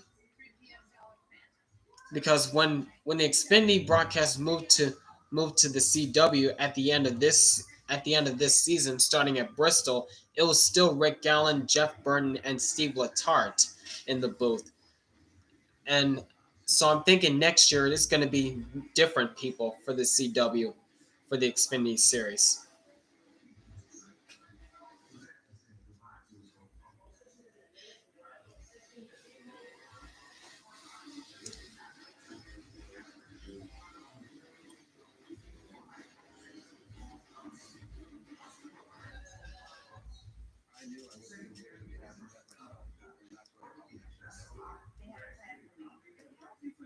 They set it up for me.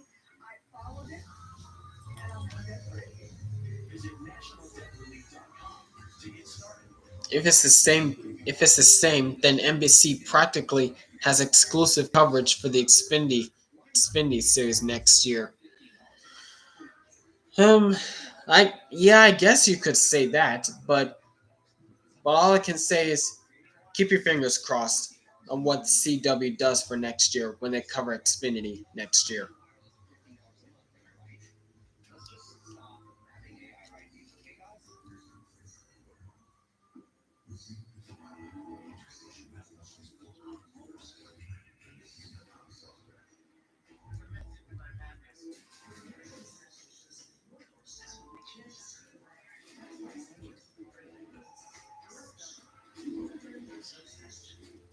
How do I think Diffie has been this season? 10 out of 10, A++ for Lee Diffie in the commentary booth. Ever since he made that, but here comes Harrison Burton, and Jeff, your little boy has done it. He has nailed it out of the park every single week since that Daytona call.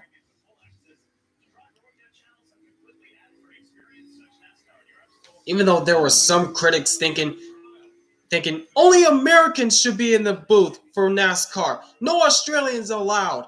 Like, how stupid are some people? Like, Lee Diffie has been doing this for a very long time. And speaking of that, we got a battle for the lead. Here comes Blaney around the outside of Christopher Bell, trying to take over the lead. He had a run on him. Now he's got a big run coming off turn 2, side by side with Christopher Bell. He's got an edge, but he cannot clear Bell just yet. Now he's going to have the momentum off the top side, and he's clear of Bell.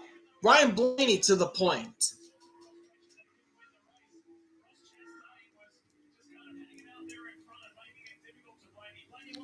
First time since 2014 where one network has the entire coverage of the Xfinity and Nationwide. That's right. You're right, Base Tugboat, because in 2014 it was all ESPN. That's right.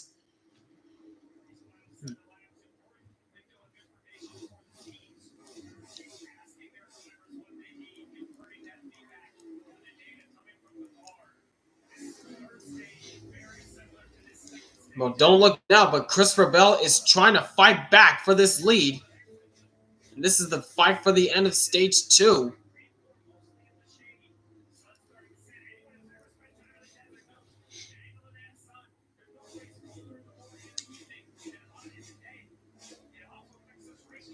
And look at this. They got a lot of traffic to deal with. Got a lot of lap cars in front of these guys.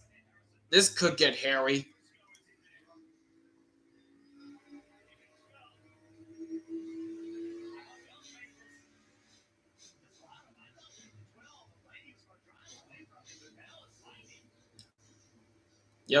Yep, Bell is not letting Blaney get away so easily. He is fighting hard.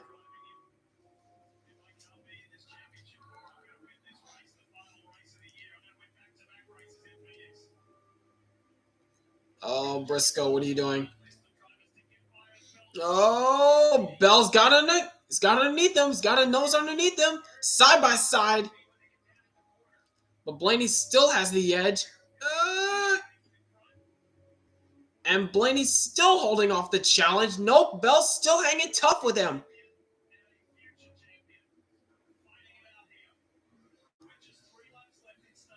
But what are they going to do with the traffic? Because there's a lot of congestion in front of these guys.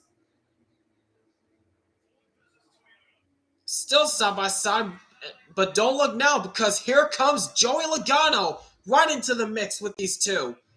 It's now a 3-car battle for the end of stage 2.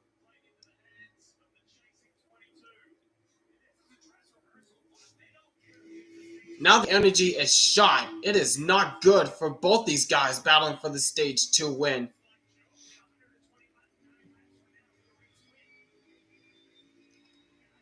And Blaney once again gets clear of Bell. Now what is he going to do with the traffic? Because Corey LaJoie and Chase Briscoe are fighting hard to stay on the lead lap.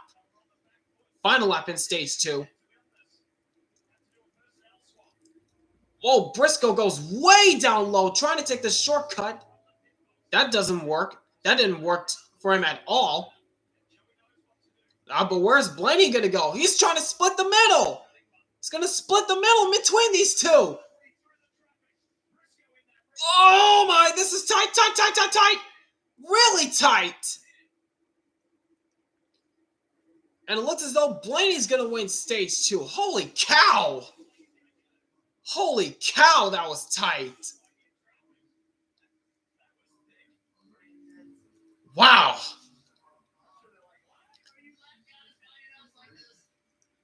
And that wraps it up for the stages for 2023 in the Cup Series. Now on to stage number 3, the final stage of 2024 for the Cup Series. All right, I'll be right back, guys. I'll be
All right, I'm back. Logano had a slow pit stop at the end of stage 1.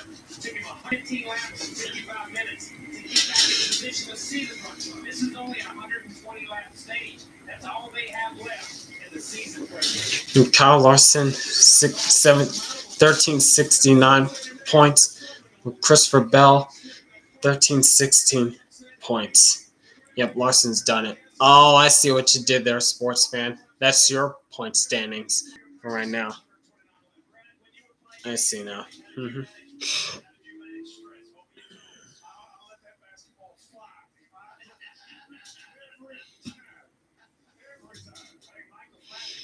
All right.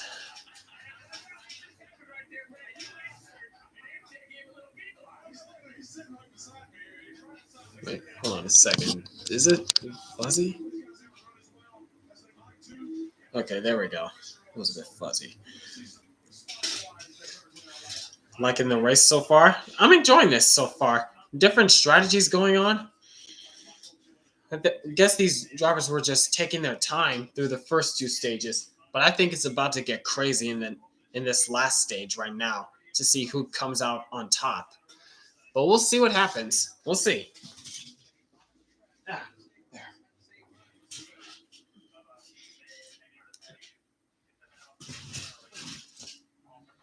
Pace car got fired off screen and a new one showed up.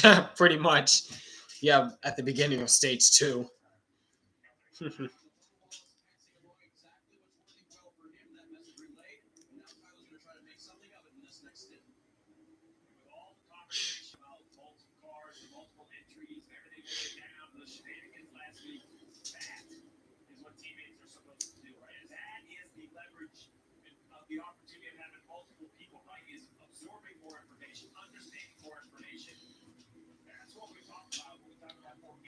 Right.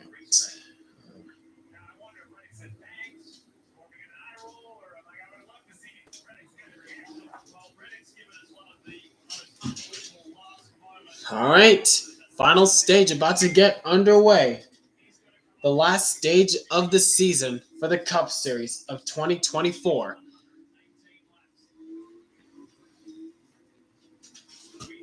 It's Bell, Blaney, Logano, Byron, Elliott, I think, the top 5. Nope, that's Larson in the top 5.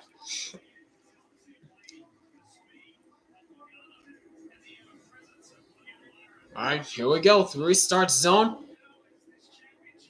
Green flag, final stage underway. The last stage of 2024.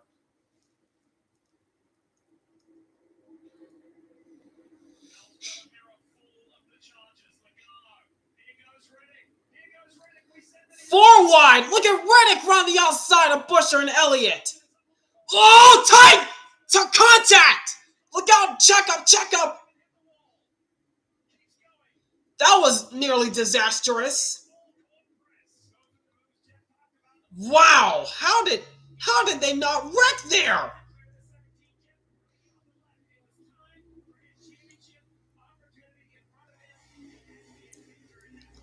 My goodness.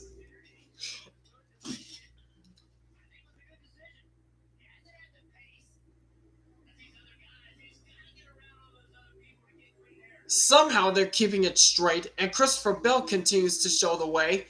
But man, that was risky. That got really dicey on the back stretch.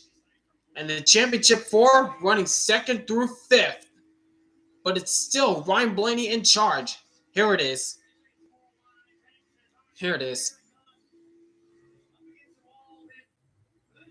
Wow. My good.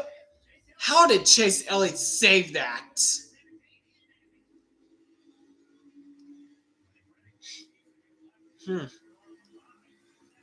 My.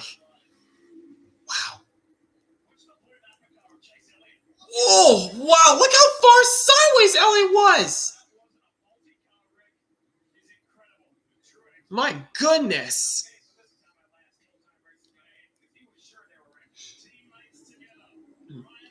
That probably should have been a huge wreck the way Reddick turned down on Buescher. Elliott and Buescher saved that and kept it green, though. Yeah. Oh. That goes to show how talented and skilled these drivers are.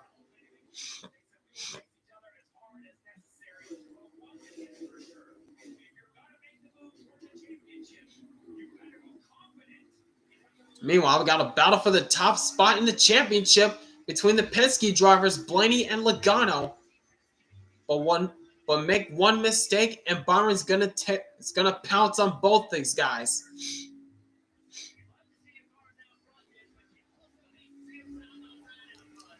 But right now, Blaney powers back around the outside, still has the edge over Logano, but Logano's still fighting back on the inside.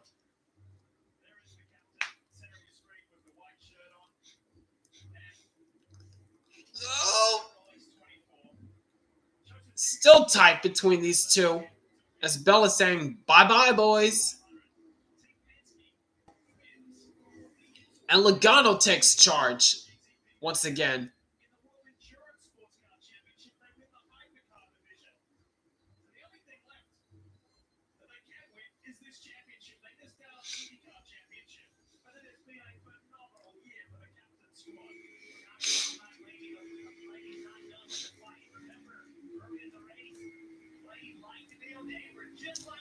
Whoa!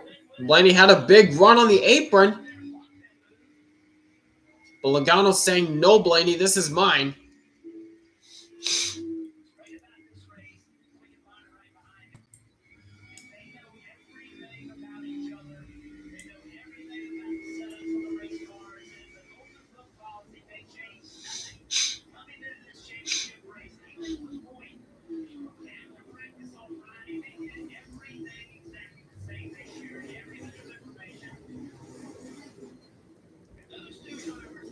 Oh, Blaney got really close to the outside wall.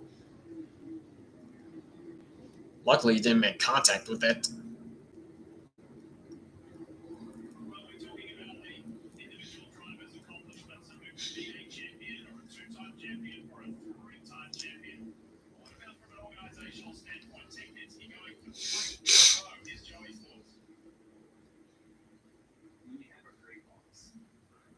You want to be able to sell, show them what you got, and provide a reason why they hired you. And racing for championships is that reason why we hired, and why he hired our whole race team.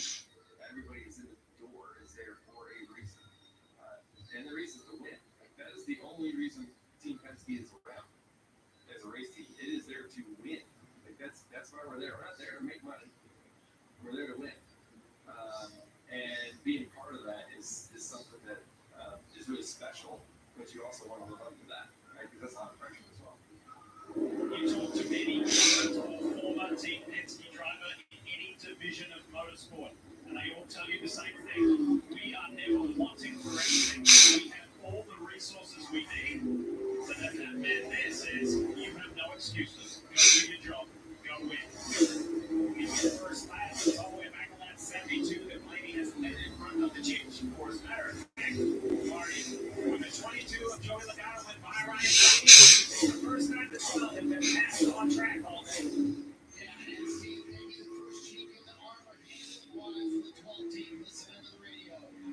110 laps left. I think you're off by some. It's actually 103. It's actually 105 laps left. It's actually 105 laps to go left.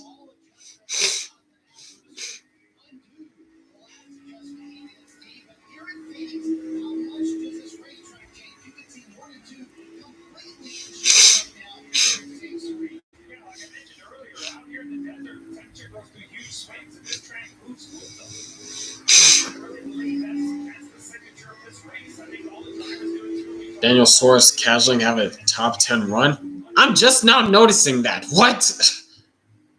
How did I not notice that before?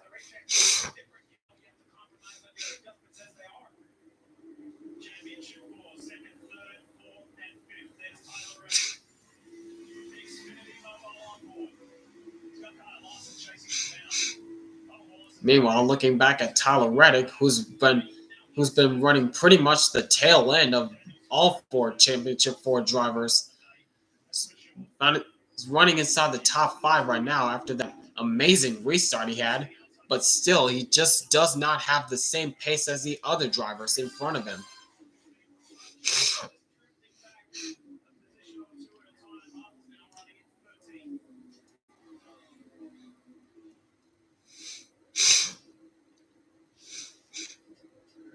You know what blew me away earlier this week, fellas? We chatted with Tyler Reddick. I asked him, that move you pulled at Homestead Blaney Speedway, was that the best move of your career? And he said no. He said, the move I did on Paul Custom to win one of my 2 Xfinity Series championships, that was the better move. Wow. Okay. That's impressive. If you got a move up your sleeve for top Homestead Blaney Speedway, that brought that guy to joy. Smile ear to ear from Michael Jordan. He's not real happy right now because he can see that he doesn't have the pace that they need right now. Yeah, clearly they don't, because he's now under attack from Kyle Larson right behind him. Byron and Blaney, Logano have gotten away from him. He's got a great lead there, but he's make the things. He's 2.5 tenths. That is a ton. Oh man! Lawson is going to Nope. he's just Larson had a nose underneath him, but Tyler Reddick said nope. Nuh-uh. All right, now it's 100 laps to go. 100 more laps left in this season. And this was the move that put Tyler Reddick into this championship race at Phoenix. Powered around the outside of Blaney at Homestead.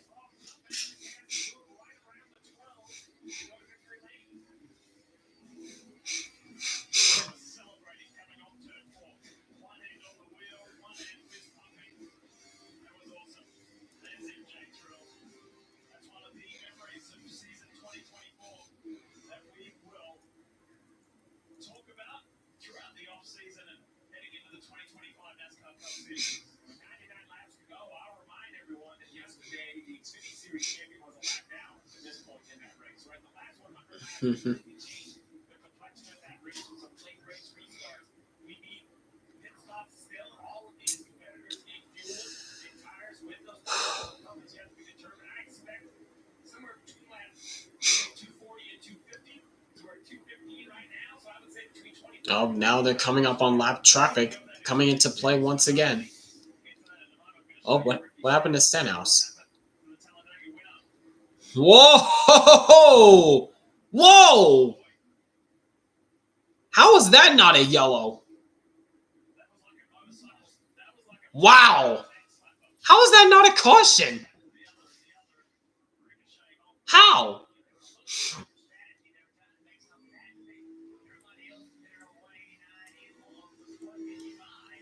Christopher Bell having the best overall car today, just like how Riley Herbst had the best car in last night's Xfinity Series race. Yep, pretty much. Last night it was Riley Herbst playing spoiler. This race is Christopher Bell playing spoiler. And what he felt like he should have been in the championship for, because he said he felt cheated after what happened last week at Martinsville.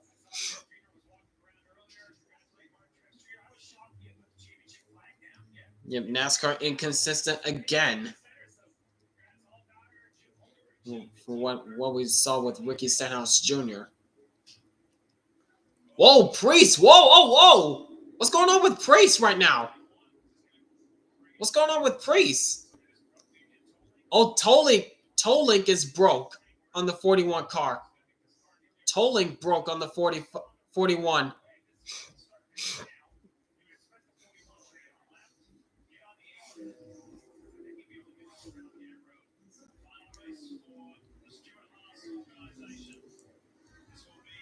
And that's not good for Priest in this final ride for Stewart Haas Racing. Oh, Larson just cleared Reddick.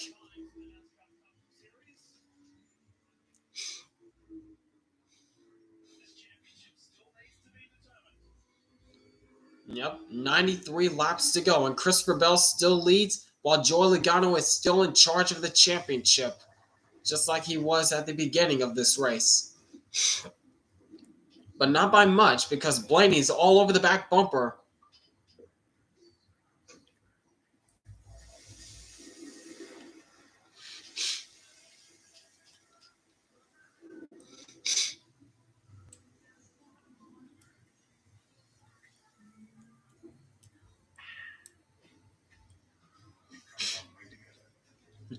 All four SHR cars going out on a low point. Shame how this team over the years went from championship team to middle of the pack. Yep. Well, Alessandro, at least SHR went on a high note last night in Xfinity Series with Riley Herbst going to victory lane. So I guess there's that. But for the Cup side, yeah, it hasn't been spectacular.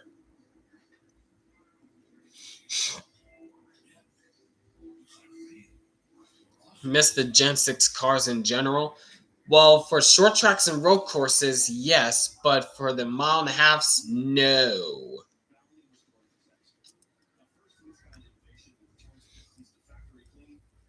And again, I've been saying to I've been seeing many I've been saying to myself many times before, and I know a lot of people disagreed with me, but I kind of wish we had the Gen 6 cars on the short tracks and road courses, while the next gen everywhere else on mile and a half and above. But that's not realistic. That's just not realistic.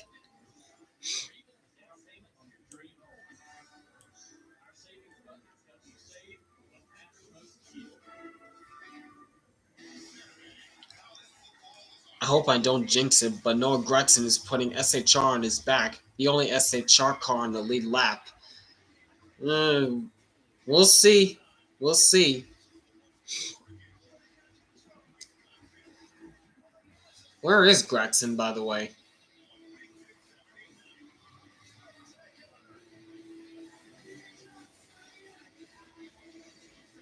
Oh, there he is, 14th. 14th right now for Gragson.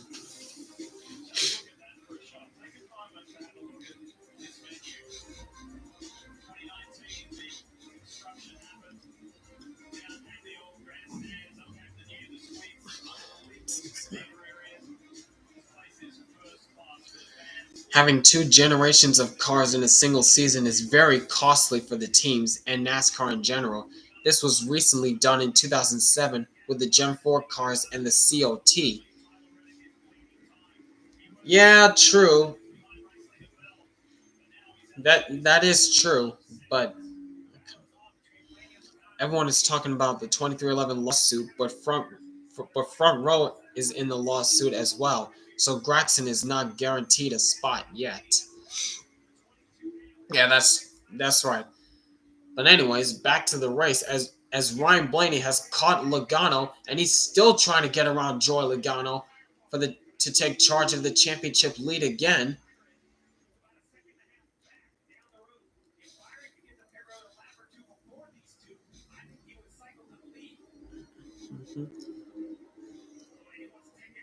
Oh, that was a good run Blaney had through 3 and 4. Here he comes to the bottom side of Logano.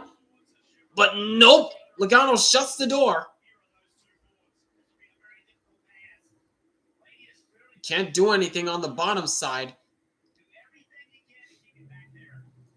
Can't do anything on the bottom side in 1 and 2. Now Blaney's going to the top side to try to get a good run on Logano.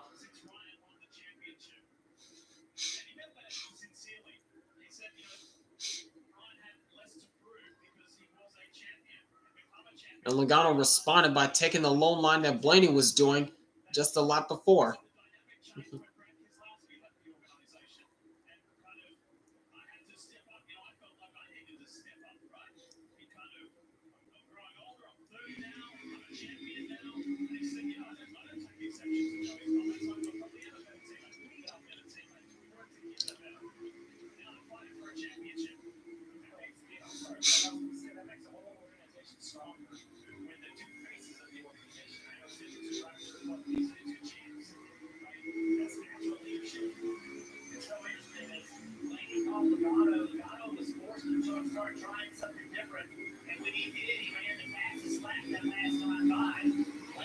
Oh, another big run by Blaney. Oh, that was a smart move by Logano, taking the apron to try to get a run away from Blaney. But Blaney goes high, trying to get a good run down the back. Not much momentum that time.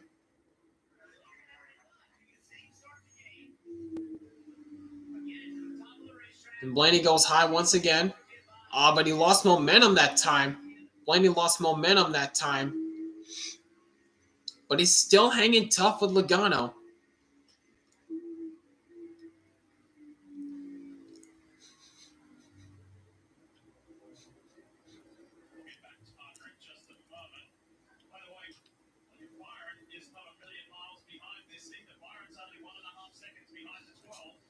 Nope, but we got lap traffic coming into play once again. Jeb Burton, what are you doing? What are you doing, Jeb?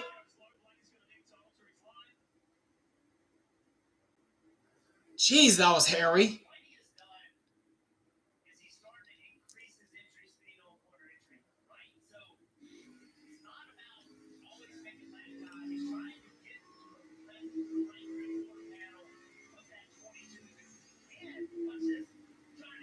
Wow, Blaney's really charging the corners.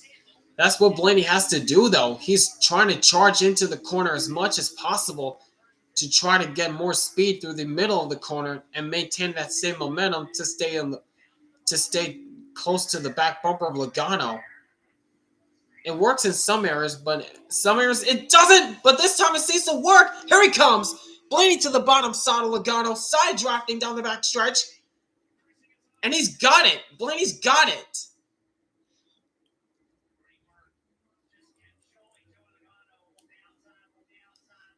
Whoa.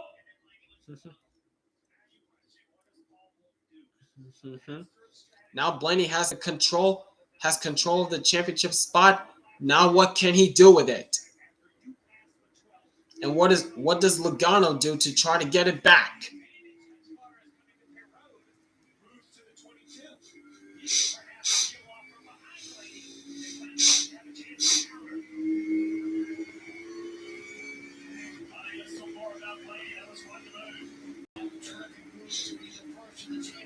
Mm-hmm.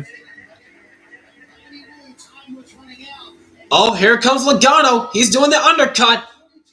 Logano's diving on pit road first. The same with Christopher Bell.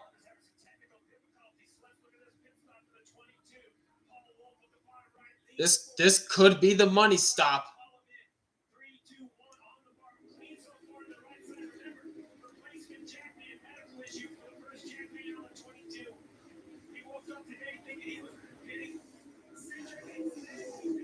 Logano's down and away, 9.6. Now Blaney's on pit road.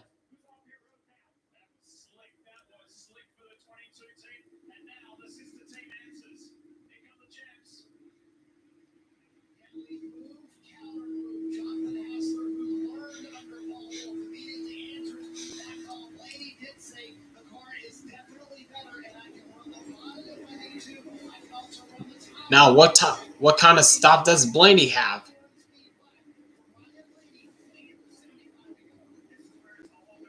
Down and away for Blaney. 9.8 second stop for Blaney.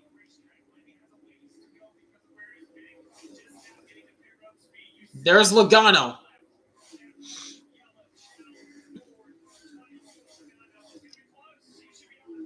And it looks as though Blaney still has the lead. Looks as though Blaney still has the lead in the championship. For now, once green flag pit stops cycle through. That was clutch. That was clutch by Blaney. Holy cow.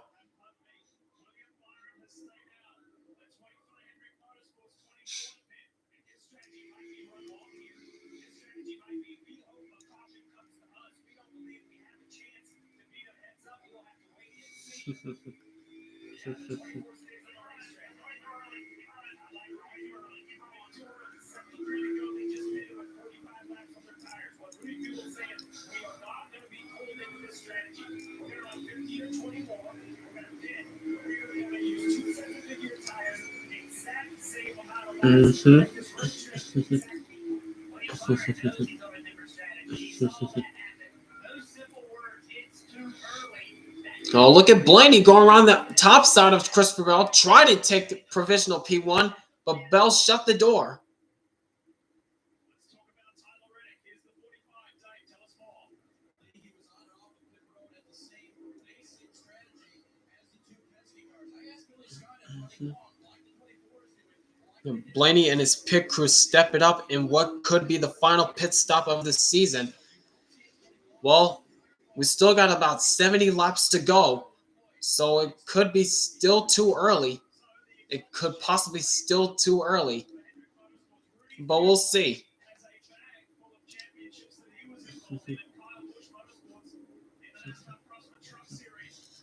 But for right now, William Byron is playing the strategy of stay out long. It's still too early for the drivers that just pitted. They think the drivers that just pitted were too early in their pit stops. We'll see, as now Christopher Bell and Ryan Blaney are now unlapping themselves. Oh, that was close. And look at Blaney going way down low, trying to find an advantage. He's side by side with Bell going into the first two turns.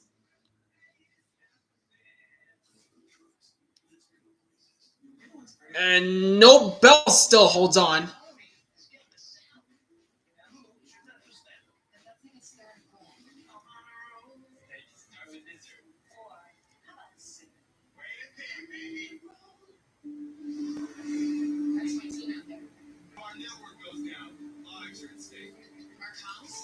At this point, Bell has to take advantage of the tires right now.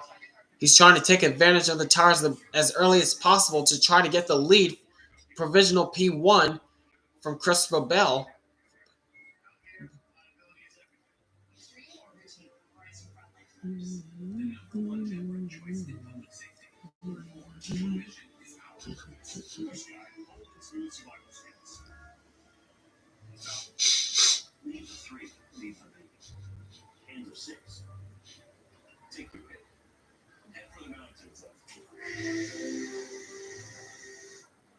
Right here in America, Toyota has turned ingenuity into equipment.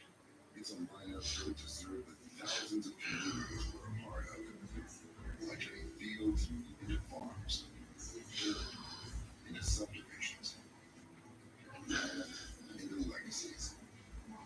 In here, we build equipment the right way, so you can build a better life out there. Welcome to St. Dennis Medical. We have some of the best doctors in the country. We can perform 3 more surgeries a week and even just stock doing whatever that is. To become a destination facility, you need an area where you can outshine your competitors. And our area is going to be the breast area. Get everybody on their A game. Or tilapia and rabbit. Looks like a mermaid gave birth in here. You'll deserve better. St. Dennis Medical, Tuesday on NBC and Peacock. And here comes Byron in for his service.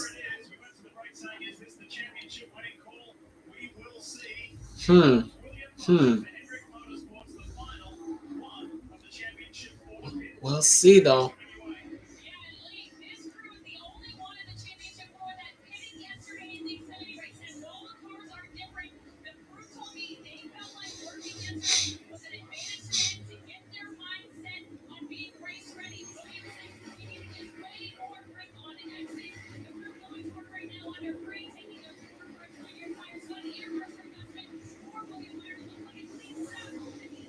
Byron's down and away.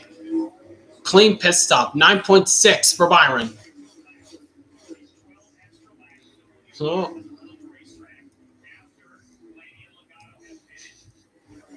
will this strategy work, though? Will this work?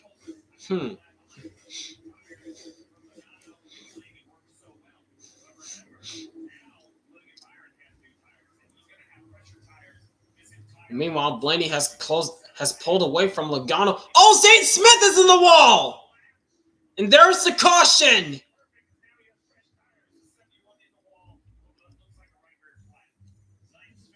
Did Byron just play that strategy right? And look at the damage on Zane Smith's car. Did Byron possibly play the strategy right of staying out long as possible?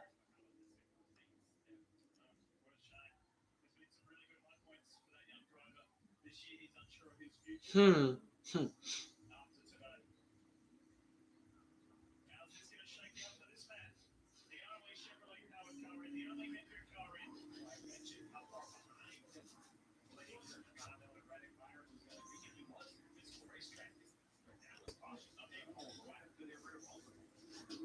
Zane Smith is out of the car.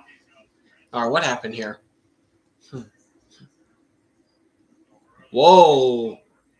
That's got to be a flat. Oh, that's a hard shot to the rear. Oh, wow. That's about full speed. That's about full speed, camera. Wow. Man. Yep. And we have a caution from Larry McReynolds.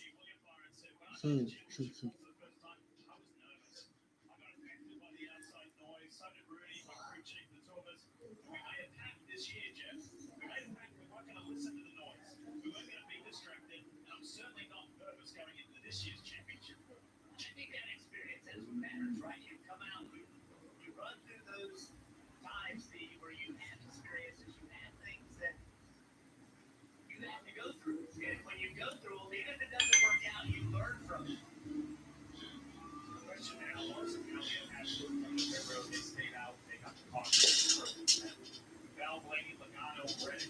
You see their tire count right here since last been 16, 15, 14, Byron with 3. I believe, and this is awful, but I believe if you're Blaney, Logano, Reddick, you cannot get Byron in 12 lap tire advantage with what could be the final run of the race. You must pick right here. There are only 7 cars with 8 laps. And here comes Larson and Elliott, the drivers that did not stop. But what about the others?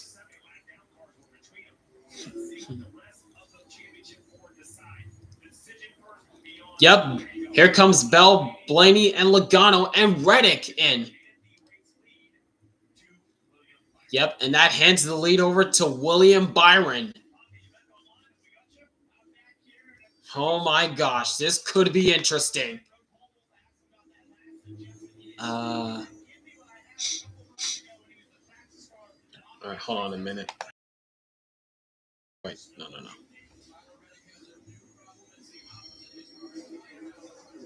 9.4 seconds stop for Logano. 10.6 for Reddick. 9.5 for Blaney.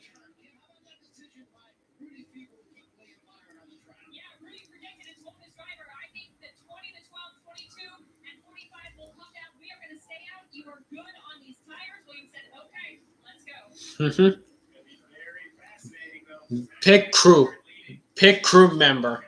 The crew chief call by Rudy Fugle. That might be the season. That might be the season-making call to possibly give William Byron the championship right there. But we'll see. He's got about just over 60 laps remaining in this race.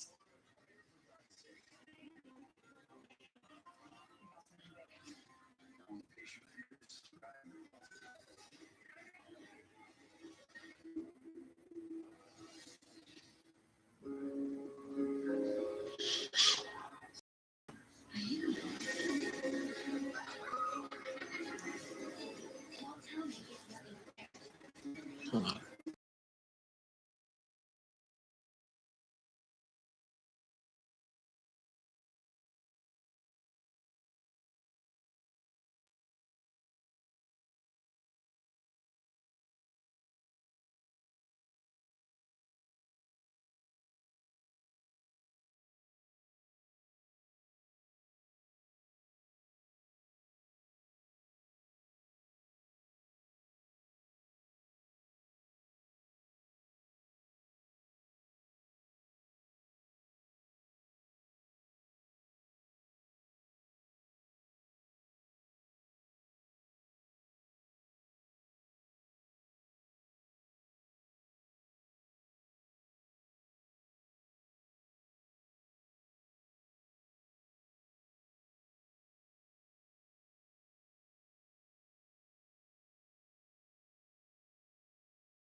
All right, here we go.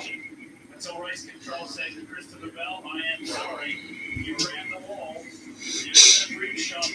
All right, at the front, we got a new contender in the front of this field. Willie B, with the strategy called by Rudy Fugel, is now in charge of the championship lead.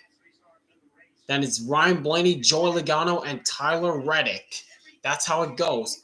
Now for the restart, it's Byron, Larson, Elliott, Bell, Blaney, Logano, Reddick, Wallace, Busher, and Suarez, the top 10.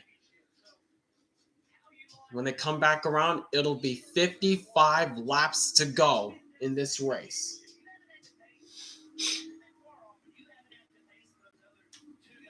That's right, base tugboat.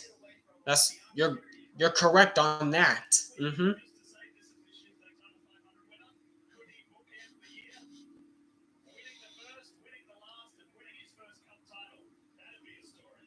Oh, going back around one more lap. All right. If Byron wins the championship, he'll be the first former KBM truck driver to win a Cup championship. That's right, because William Byron ran in the truck series for KBM Motorsports in 2016 and nearly won the championship then.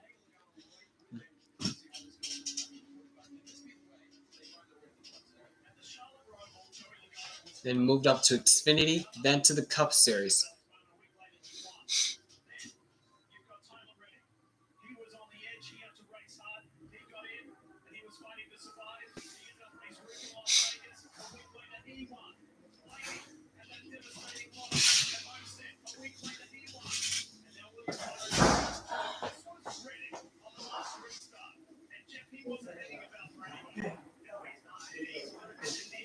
Here.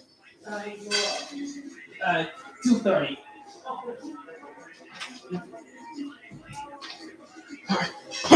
Yeah. All right, here we go. Restart zone and green flag. Byron has the jump. Slight jump over teammate Kyle Larson. Oh, contact back there between Reddick and Blaney. Reddick trying to make something work on the high side. Nothing there. Look at Logano. Side by side for the lead. Here comes Christopher Bell. Oh, my. Oh, look out. Here comes Logano making it 3 wide.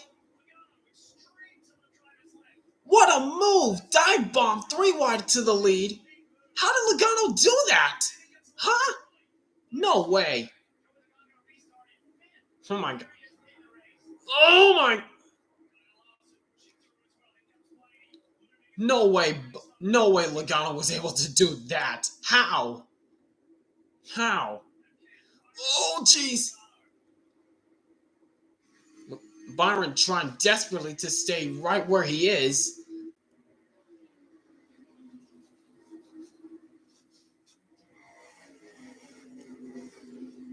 While all that's going on, Logano's saying, bye-bye, boys. 3 wide. Here comes Blaney to the inside of Bell and Larson. Tight, tight, tight, tight, tight. Oh, my. Larson trying to fight back on the outside. Nearly contact there.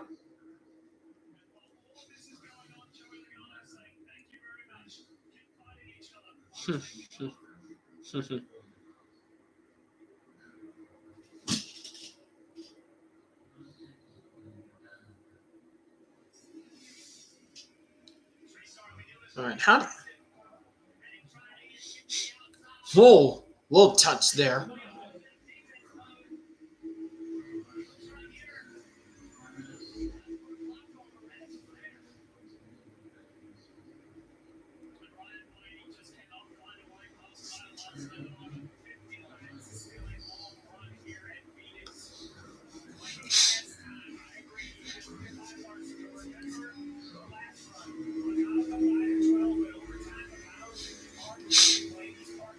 Logano, he is pulling away and fast.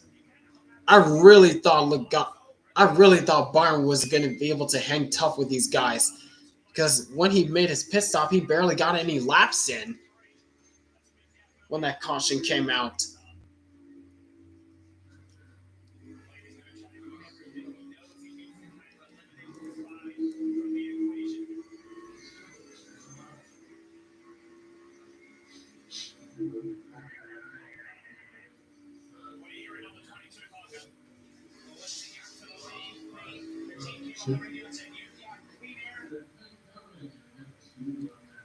Okay, that was odd. What was that about? What's going on here?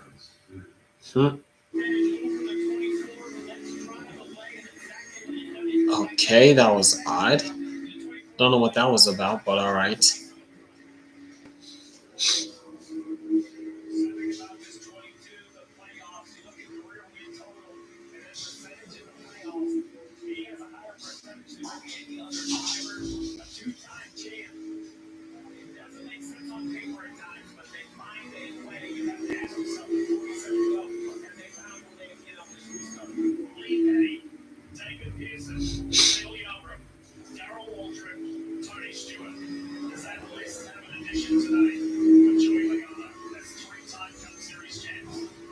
We'll see.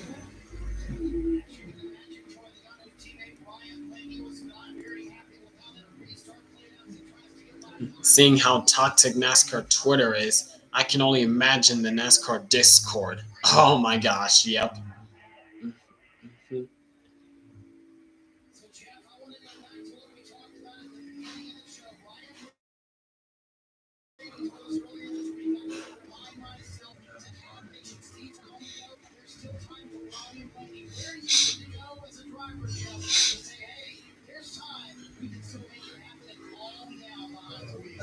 Last week in Martinsville, it looked like Blaney was out of it.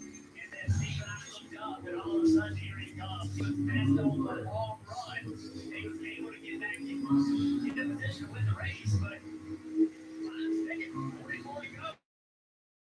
And Blaney in the distance, he can see his teammate. His teammate is out there 2.5 seconds in between. He and his teammate is William Byron, so he's got to get by not one playoff contender, but two to win this championship. Working hard every straightaway comes to right by. It's different right by his career. First one, first turn three. Look at this. That's 3 wide back here. Truman into the middle. Harrison moved in that 21 down low. His final drive for the Blue Brothers. Josh Berry up the top of that Texas A&M Cup. It's his final drive. Of course, with Stuart Haas going away. It's a battle for 16. The battle is right. And Mr. Happy it up. They're going all over the place. Carson Hosenbauer ahead of them in the 77. Noah Gregson's had a good run. He's up in the 10th position at the moment behind Chris Butcher. Chase Elliott, Bubba Wallace has worked his way up to 7th. Really good run today for guys who started a little further back. Brent Keselowski's worked his way into the top 15. I mentioned Blaney, very busy behind the wheel. We already know he can shift. Every straightaway, but Blaney just shifted on one side. So watch his right hand. This is right here. He's going to take his hand up. He's going to turn that gear. Oh, he'll bring it up at first. Then the shift. Up in the fifth. Down in the fourth. Watching where he leaves the corner. He's going to reach up with his hand. You can't see it, but the dash is the brake adjuster. His adjuster makes every straightaway. Right there. Never adjusted. He wants to get the brake bias from one end of the track to the other. He wants that because one end of the track is different than the other. You need your car to do something different than 1 and 2 because of the shape of the corner and the degree of the making in the corner. So to optimize the opportunity down the fantastic car, he's making those fine adjustments. But with every lap that goes by, his teammate, and a little moment there for Blaney, his teammate continues to extend his lead. Not only over William Byron, but Ryan Blaney as well. It's out to almost 3 seconds. Oh boy. I hope it's not over. I hope not. Get it. Love your bike. We do too. That's why we're very similar to motorcycle insurance. You have to budget and everything.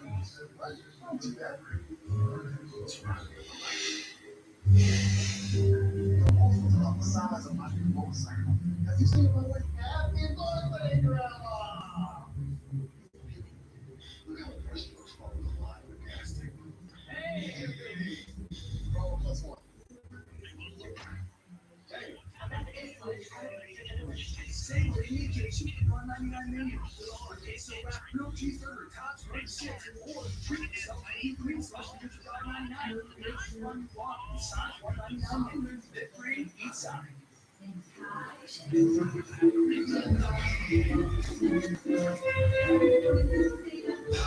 With so much great entertainment everywhere, all in one place. My favorites. Get exciting screensaver with Netflix, Apple TV Plus, and Peacock included for only $15 a month. It's not just Black Friday. It's the Ashley Mommy needs this more than anything else in the world Black Friday event. But don't wait, because it's also the Ashley 0% interest for 72 months. Logano was the most anticlimactic champion ever, times 3. Oh my gosh, I hope that's not the case. Ugh. If that is the case, then, oh boy, everybody's going to be losing their minds.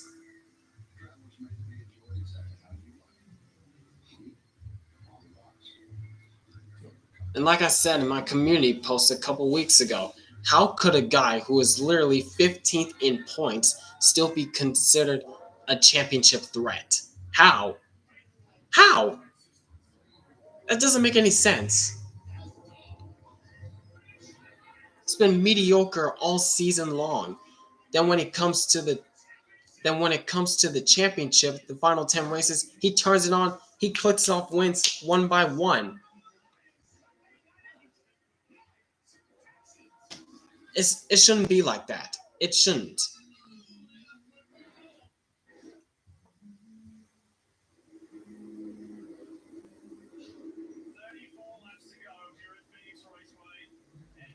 Even year Logano is inevitable. If Bowman's car was not underweight after the Roval race, Logano wouldn't be in the Final Four to begin with. Exactly, Alessandro.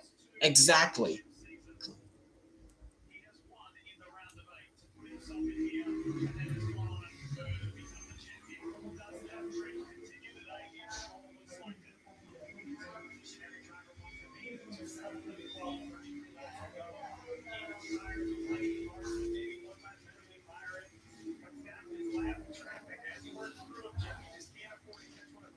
Logano has benefited the most with this format. Yeah, with every even number year, it seems like Logano gets lucky to get into the Final Four.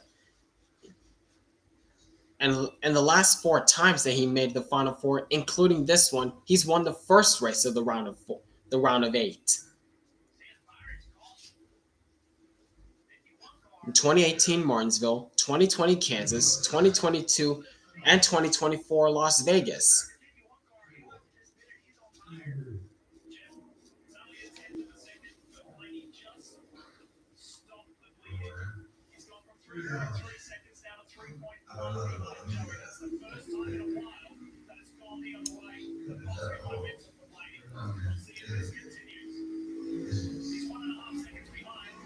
And I get it. Don't hate the player, hate the game. And trust me, we all hate the game. But this is what NASCAR wanted, where this playoff format rewards mediocrity over consistency. And they're trying to create those Game 7 moments as usual. But every year since this playoff format was implemented in 2014, ratings have gone down the toilet. They haven't peaked once.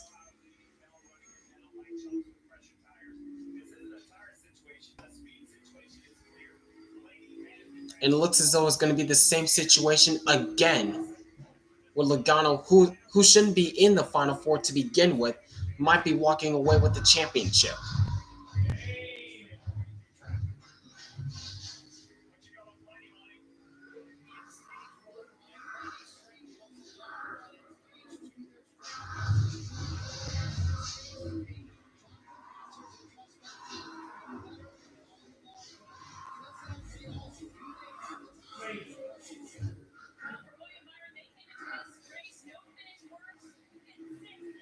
Game 7 moments in sports are special because they are rare when it happens. When a Game 7 moments happen to too frequently, it's no longer special. Exactly. And NASCAR is trying to create Game 7 moments by having this playoff format in place. But what Game 7 moment have we had ever since this format was placed in the first place? What Game 7 moment can you name out of this playoff format that is produced? Name me one.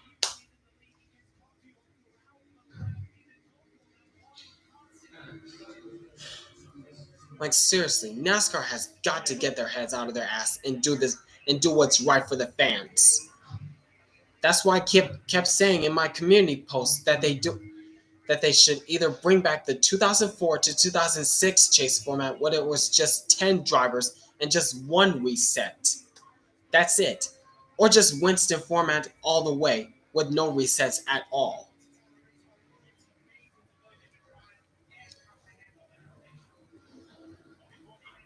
Yeah, I guess you're right, Base Tugboat. The Ross Chastain Hail Melon and pushing, but that pushing it. I guess the Hail Melon counts as a Game 7 moment, but but besides that, nothing much I can really think about ever since this playoff format was implemented in 2014.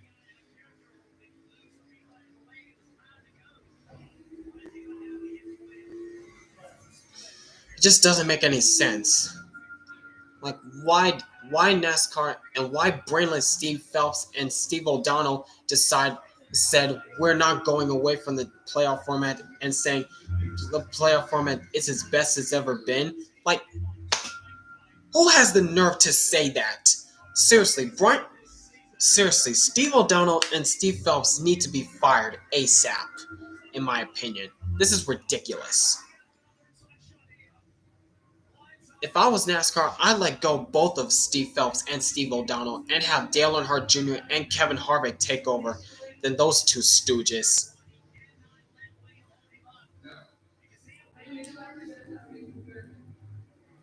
Since they're trying to chase new fans who don't know jack crap about this sport and thinking the playoff format has been here forever since its inception in 1948, which is not true.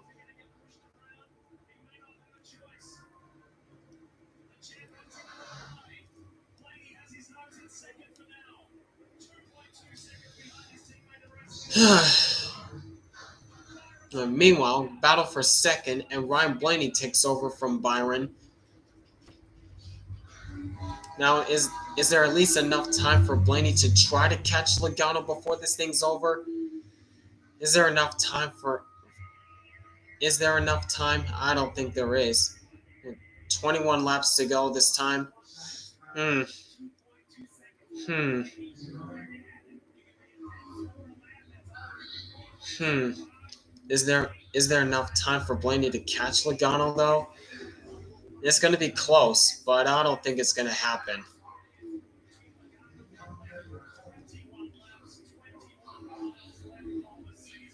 Now, if and when Logano wins this thing, if it happens, it'll probably be the most Mickiest championship ever in Logano's career.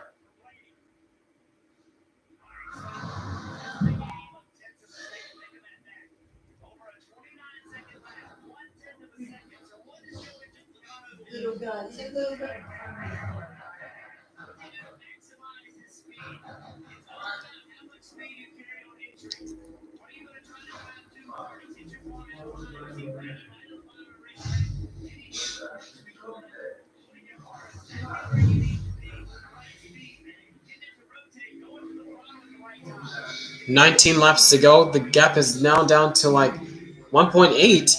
Gap is coming down a little bit. The gap is coming down just a little bit.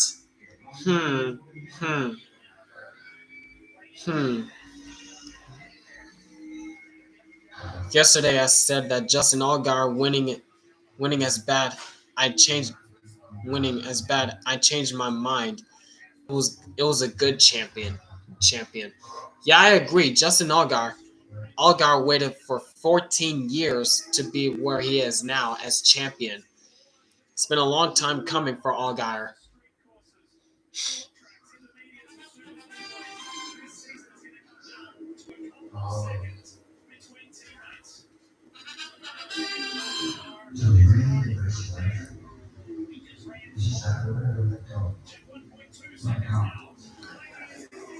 All right, well, we might have a race on our hands. Blaney is coming. Blaney is closing hard on Logano. He is coming fast. Might not be over yet, but there's a lot of traffic in between these two. Blaney cannot mess around. He cannot mess around. Yeah, this is going to get good. Oh, boy. Come on, traffic. Get out of the way, traffic. Cooperate, traffic, please. Move it, traffic. Move it. Move it, traffic. Move it. Move it.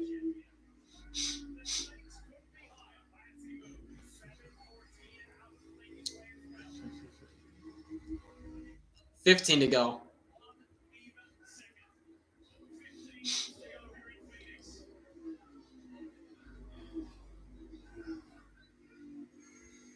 Blaney is so good on the bottom. He's trying to get there.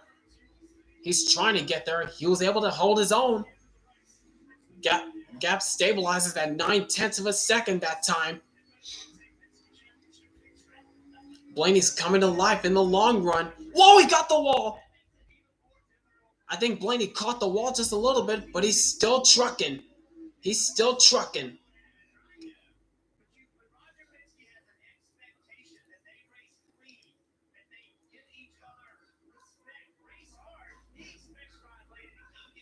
Well, that was a big bite that Blaney gained on Logano. It's down to 6/10. He's coming.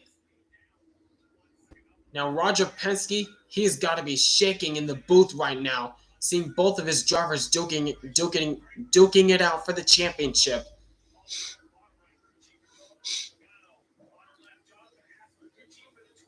Jonathan Hassler, the crew chief for Ryan Blaney, and Paul Wolfe, the crew chief for Joey Logano.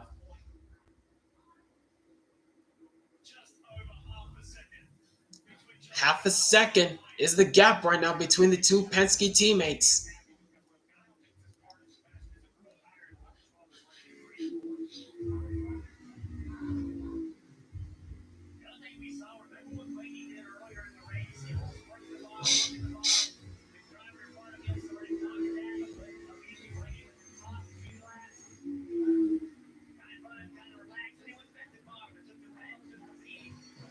It hasn't been since Jimmie Johnson went back-to-back when a driver won back-to-back championships.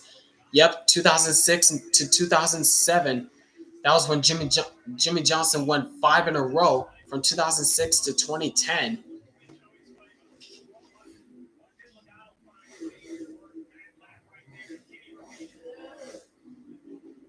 Blaney's doing all he can to close in on Logano. He's got about 10 more laps to do it. 10 more miles remain in the season. Can Blaney get there? Can Blaney get there?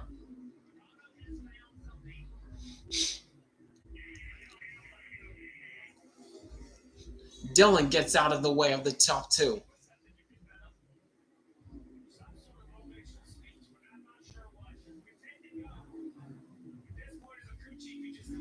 The lap traffic still playing a factor in both these drivers' cases.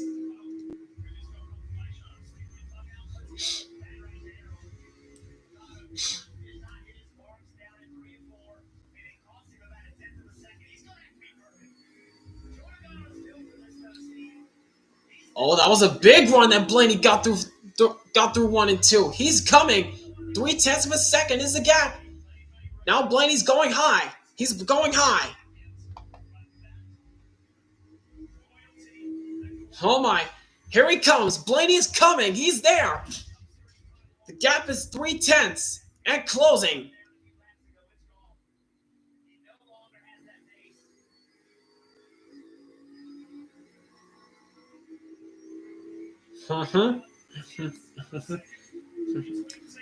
Oh, here we go.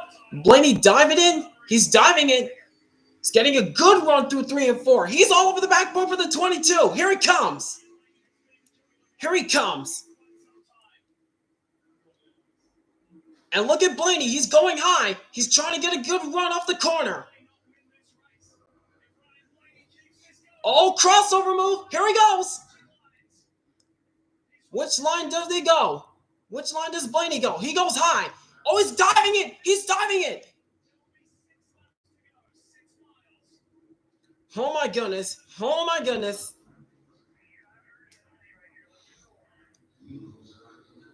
Yep, you got to hurry. Here he goes again. Blaney diving it in the first two corners, trying to get a good run. Now we got a lap car. I think that was Allmendinger that had to get out of the way. Good man by Allmendinger. 5 laps to go. Blaney is still trucking. He's still there on the bumper of his teammate.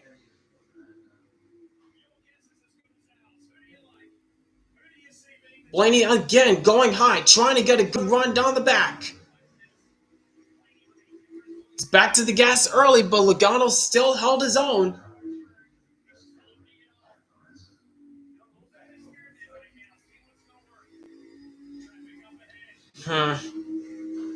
Got more traffic ahead of these guys.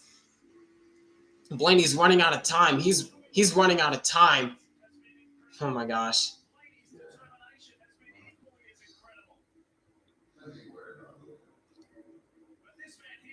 As we've seen multiple times, catching them is one thing, but passing them is another. Jeez. Yeah, I don't think Blaney has enough time to get by Logano. Now he's done. Now he's trying to take the shortcut. Blaney's trying to take the shortcut, trying to find momentum.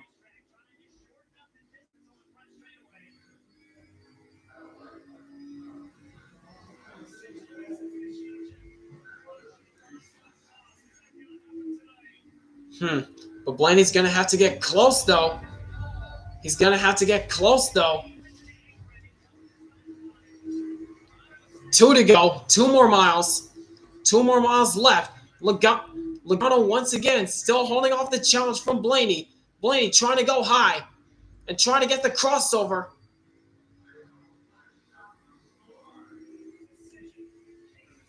Now it's decision-making time. Is it coming to the white flag this time by? Blaney goes high, trying to get a good run. White flag, 1 lap to go. Sponsored by Credit One Bank. Who is it going to be?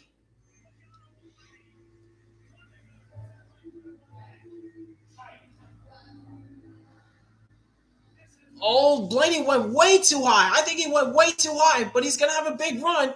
Can he try to get there?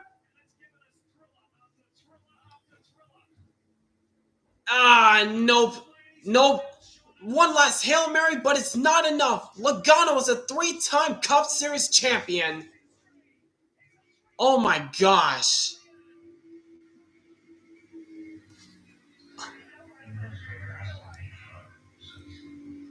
Oh my gosh. I did not think that was even possible.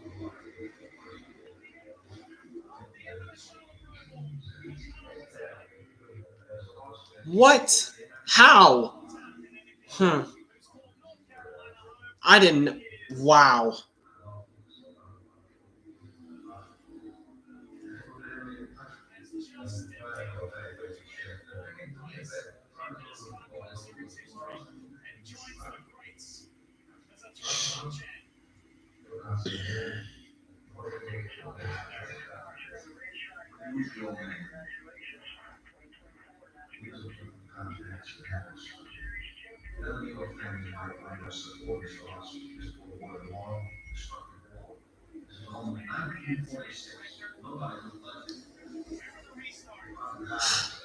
I don't know what to say. I do not know what to say.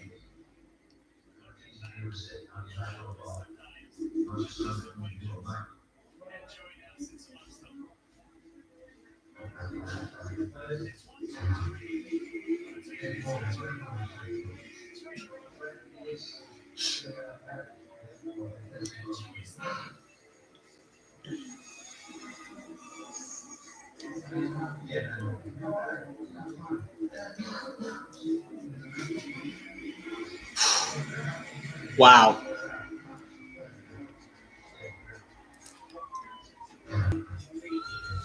Like, literally, you cannot make this up. You literally cannot make this up.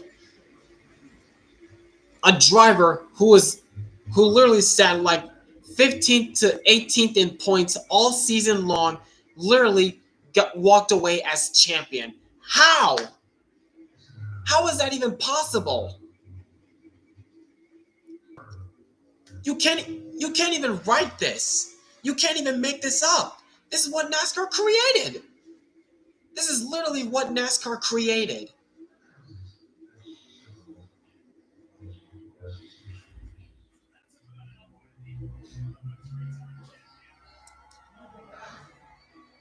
This is literally what NASCAR created with this BS playoff format.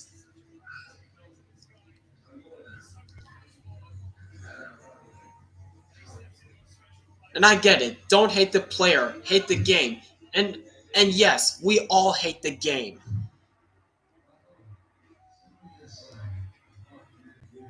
And Logano literally did the same celebration that he did when he won his second title in 2022, just 2 years prior. And it's the same top two finishers from 2022, Logano and Blaney.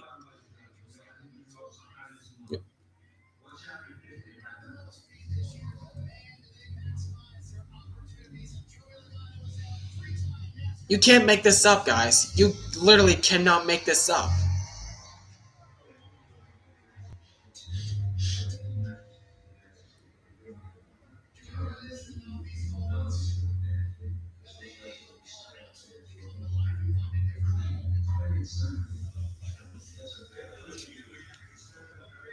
Did Logano just say, I love the playoffs?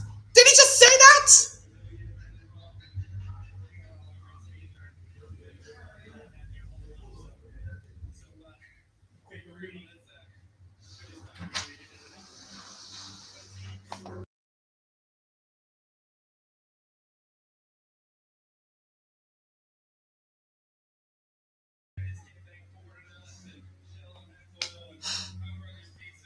You can't make this stuff up.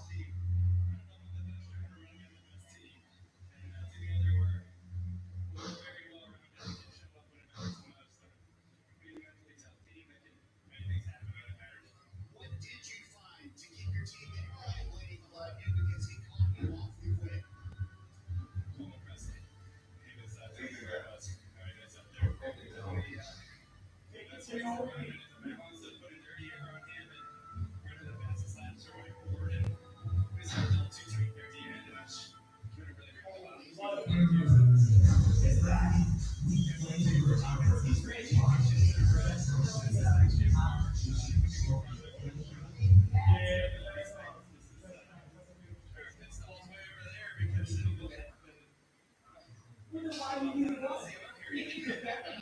As a team, going into Tuesday, we won at the right times.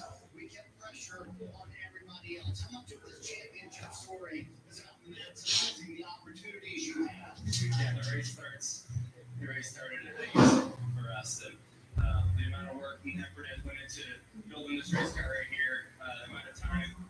I mean, I don't think anyone works harder than us. We're up at 6 in the morning this morning going over stuff, but you guys just want it bad. And I'm glad we delivered. It was looking iffy there for a minute, but that race restart was really the difference maker. And gosh, I'm so proud of you. Make it 10. Joey Logano becomes the 10th driver in NASCAR history with 3 championships. Joey Logano is the 2024 NASCAR Cup Series champion. And you can tell there from Joey's response to Marty's questions, he was pushed on by his teammate Ryan Blaney. But this spectacular year continues in all I got nothing. I got nothing. It's just sad to see what NASCAR has become nowadays. Since they incepted this BS playoff format now. Since they first incepted this BS playoff format that rewards mediocrity over legitimacy to try to create Game 7 moments to attract new fans. And ever since they incepted this format, ratings have has been going down each and every single year.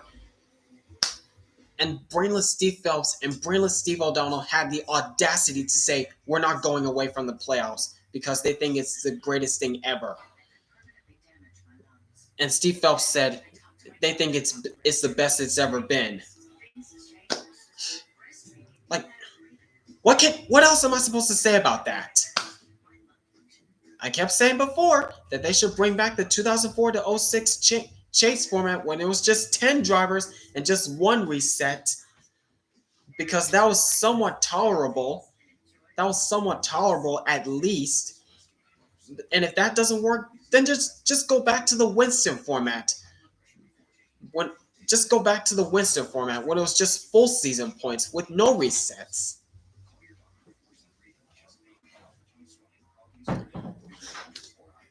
Like, what else do you want? I don't get it at this rate. I just don't get it at this rate.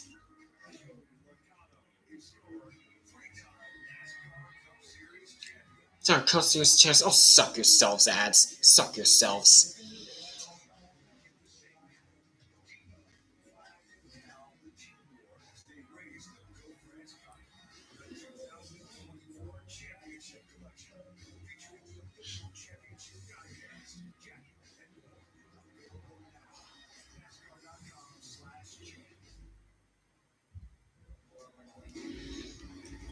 Both Steve Phelps and Steve O'Donnell are going to continue to defend the playoff system.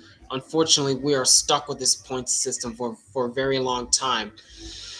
Well, they better figure out something fast, because this playoff format is so broken now. This playoff format is so broken that I don't think we need to guess anymore who's going to be the next Mickey champion at this rate.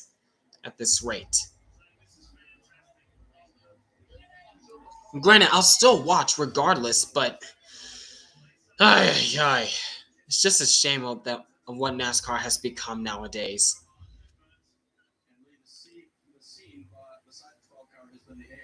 Oh, what's happening with Blaney? He's got the AMR safety team next to him. Guess he was overheated.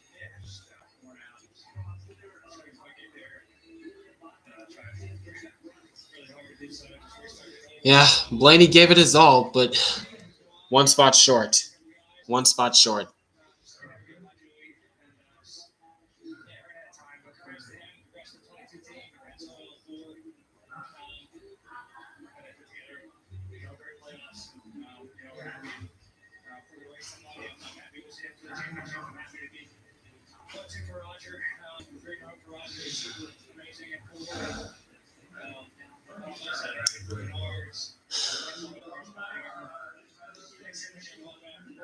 Well, I guess it's off to the off season now. And hopefully things will calm down just a little bit. But anyways, that wraps it up for the 2024 season. I got nothing. I literally got nothing. What else do you want me to say from this? Well, I guess all I can say is stay tuned to my channel Yep, you're right, Base Tugboat. Yeah, you're right, John Vandervetter. Don't hate the player, hate the game. I don't hate Joe Logano. He did what he had to do. To be at the end of this thing. But again, this playoff format again rewards mediocrity over legitimacy. 15th in points, and he's the champion. How is that even possible?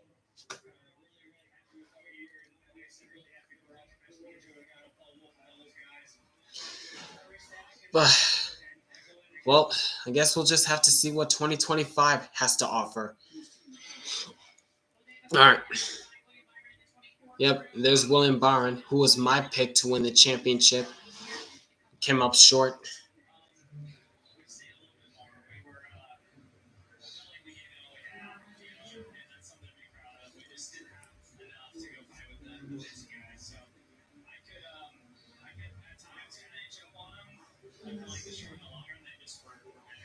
and of course, run might be a little bit better, but Reed made a great call. I was really proud of that.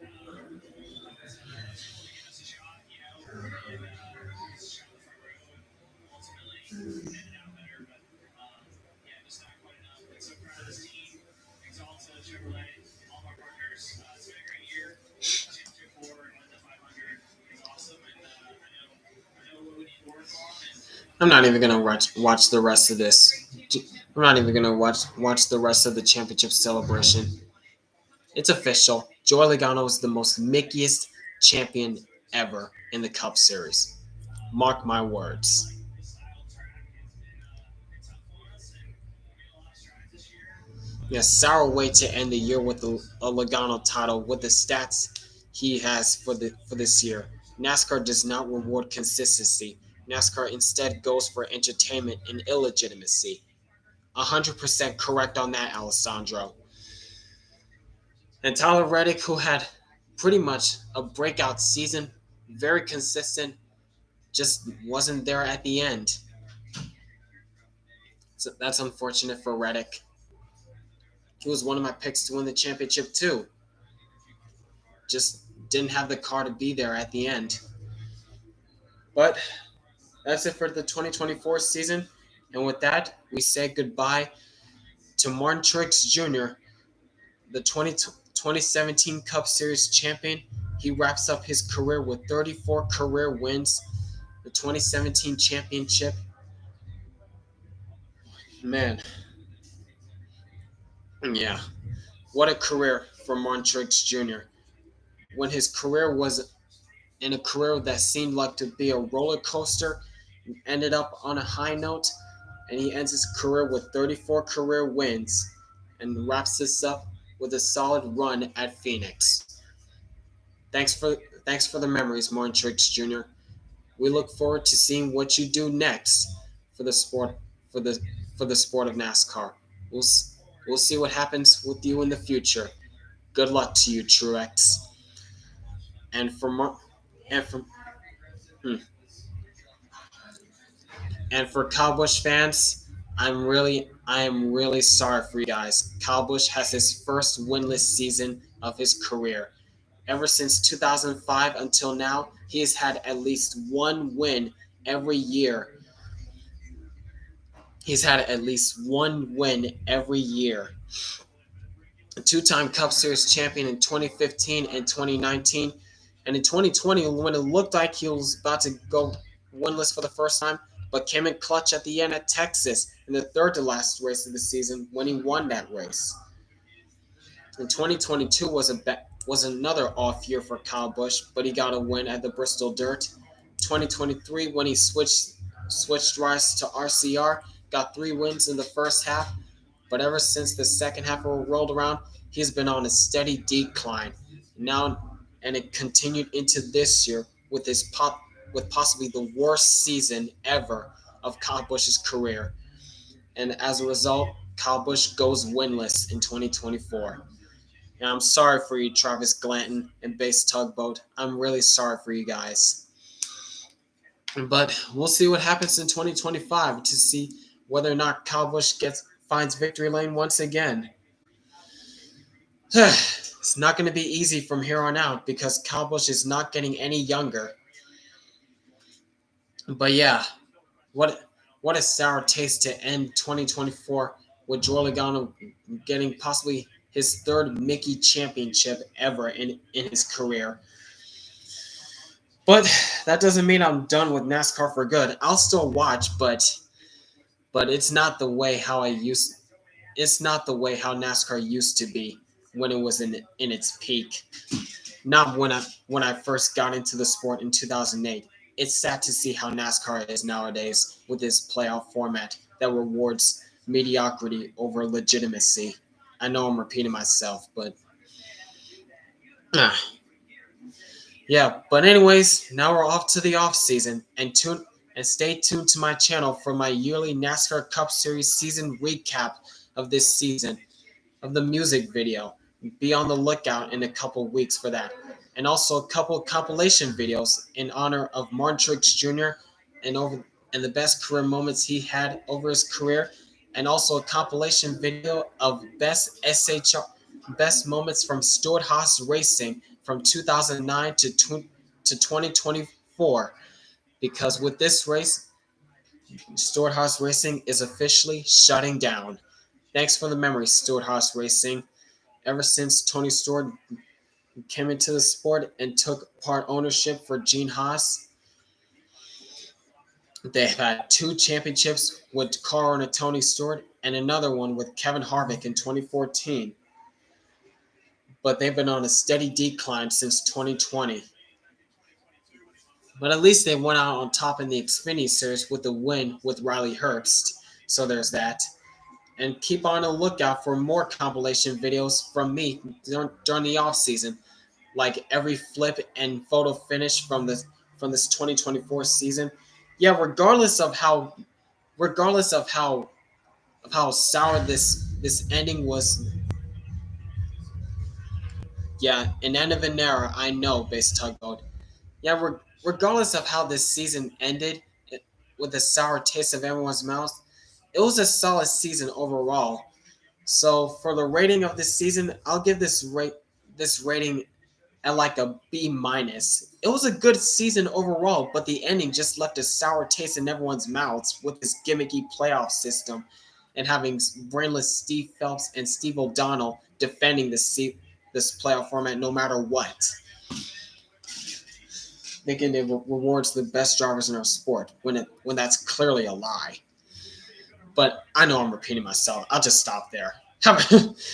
But anyways, stay tuned to my channel for those compilation videos, especially for the NASCAR Cup Series music video recapping the whole 2024 season. So enjoy your off season. Enjoy your off season, everybody. Have a good one, and I'll see you guys for 2025 for the NASCAR live reactions for 2025. And also be on the lookout this offseason because Guess the 4 Drivers is back this offseason. Yeah, Guess the 4 Drivers is back this offseason. So let's have a little fun this offseason with the compilation videos I'll be putting out and the games that I'll be putting out for Guess the 4 Drivers. So be on the lookout for that, ladies and gentlemen. But anyways, it's been your boy Cito Brown. You all have a great rest of your day, and I'll catch you guys in the compilation videos and the Guess the 4 Drivers this off season. So enjoy your off season, ladies and gentlemen. So until then, peace out, y'all.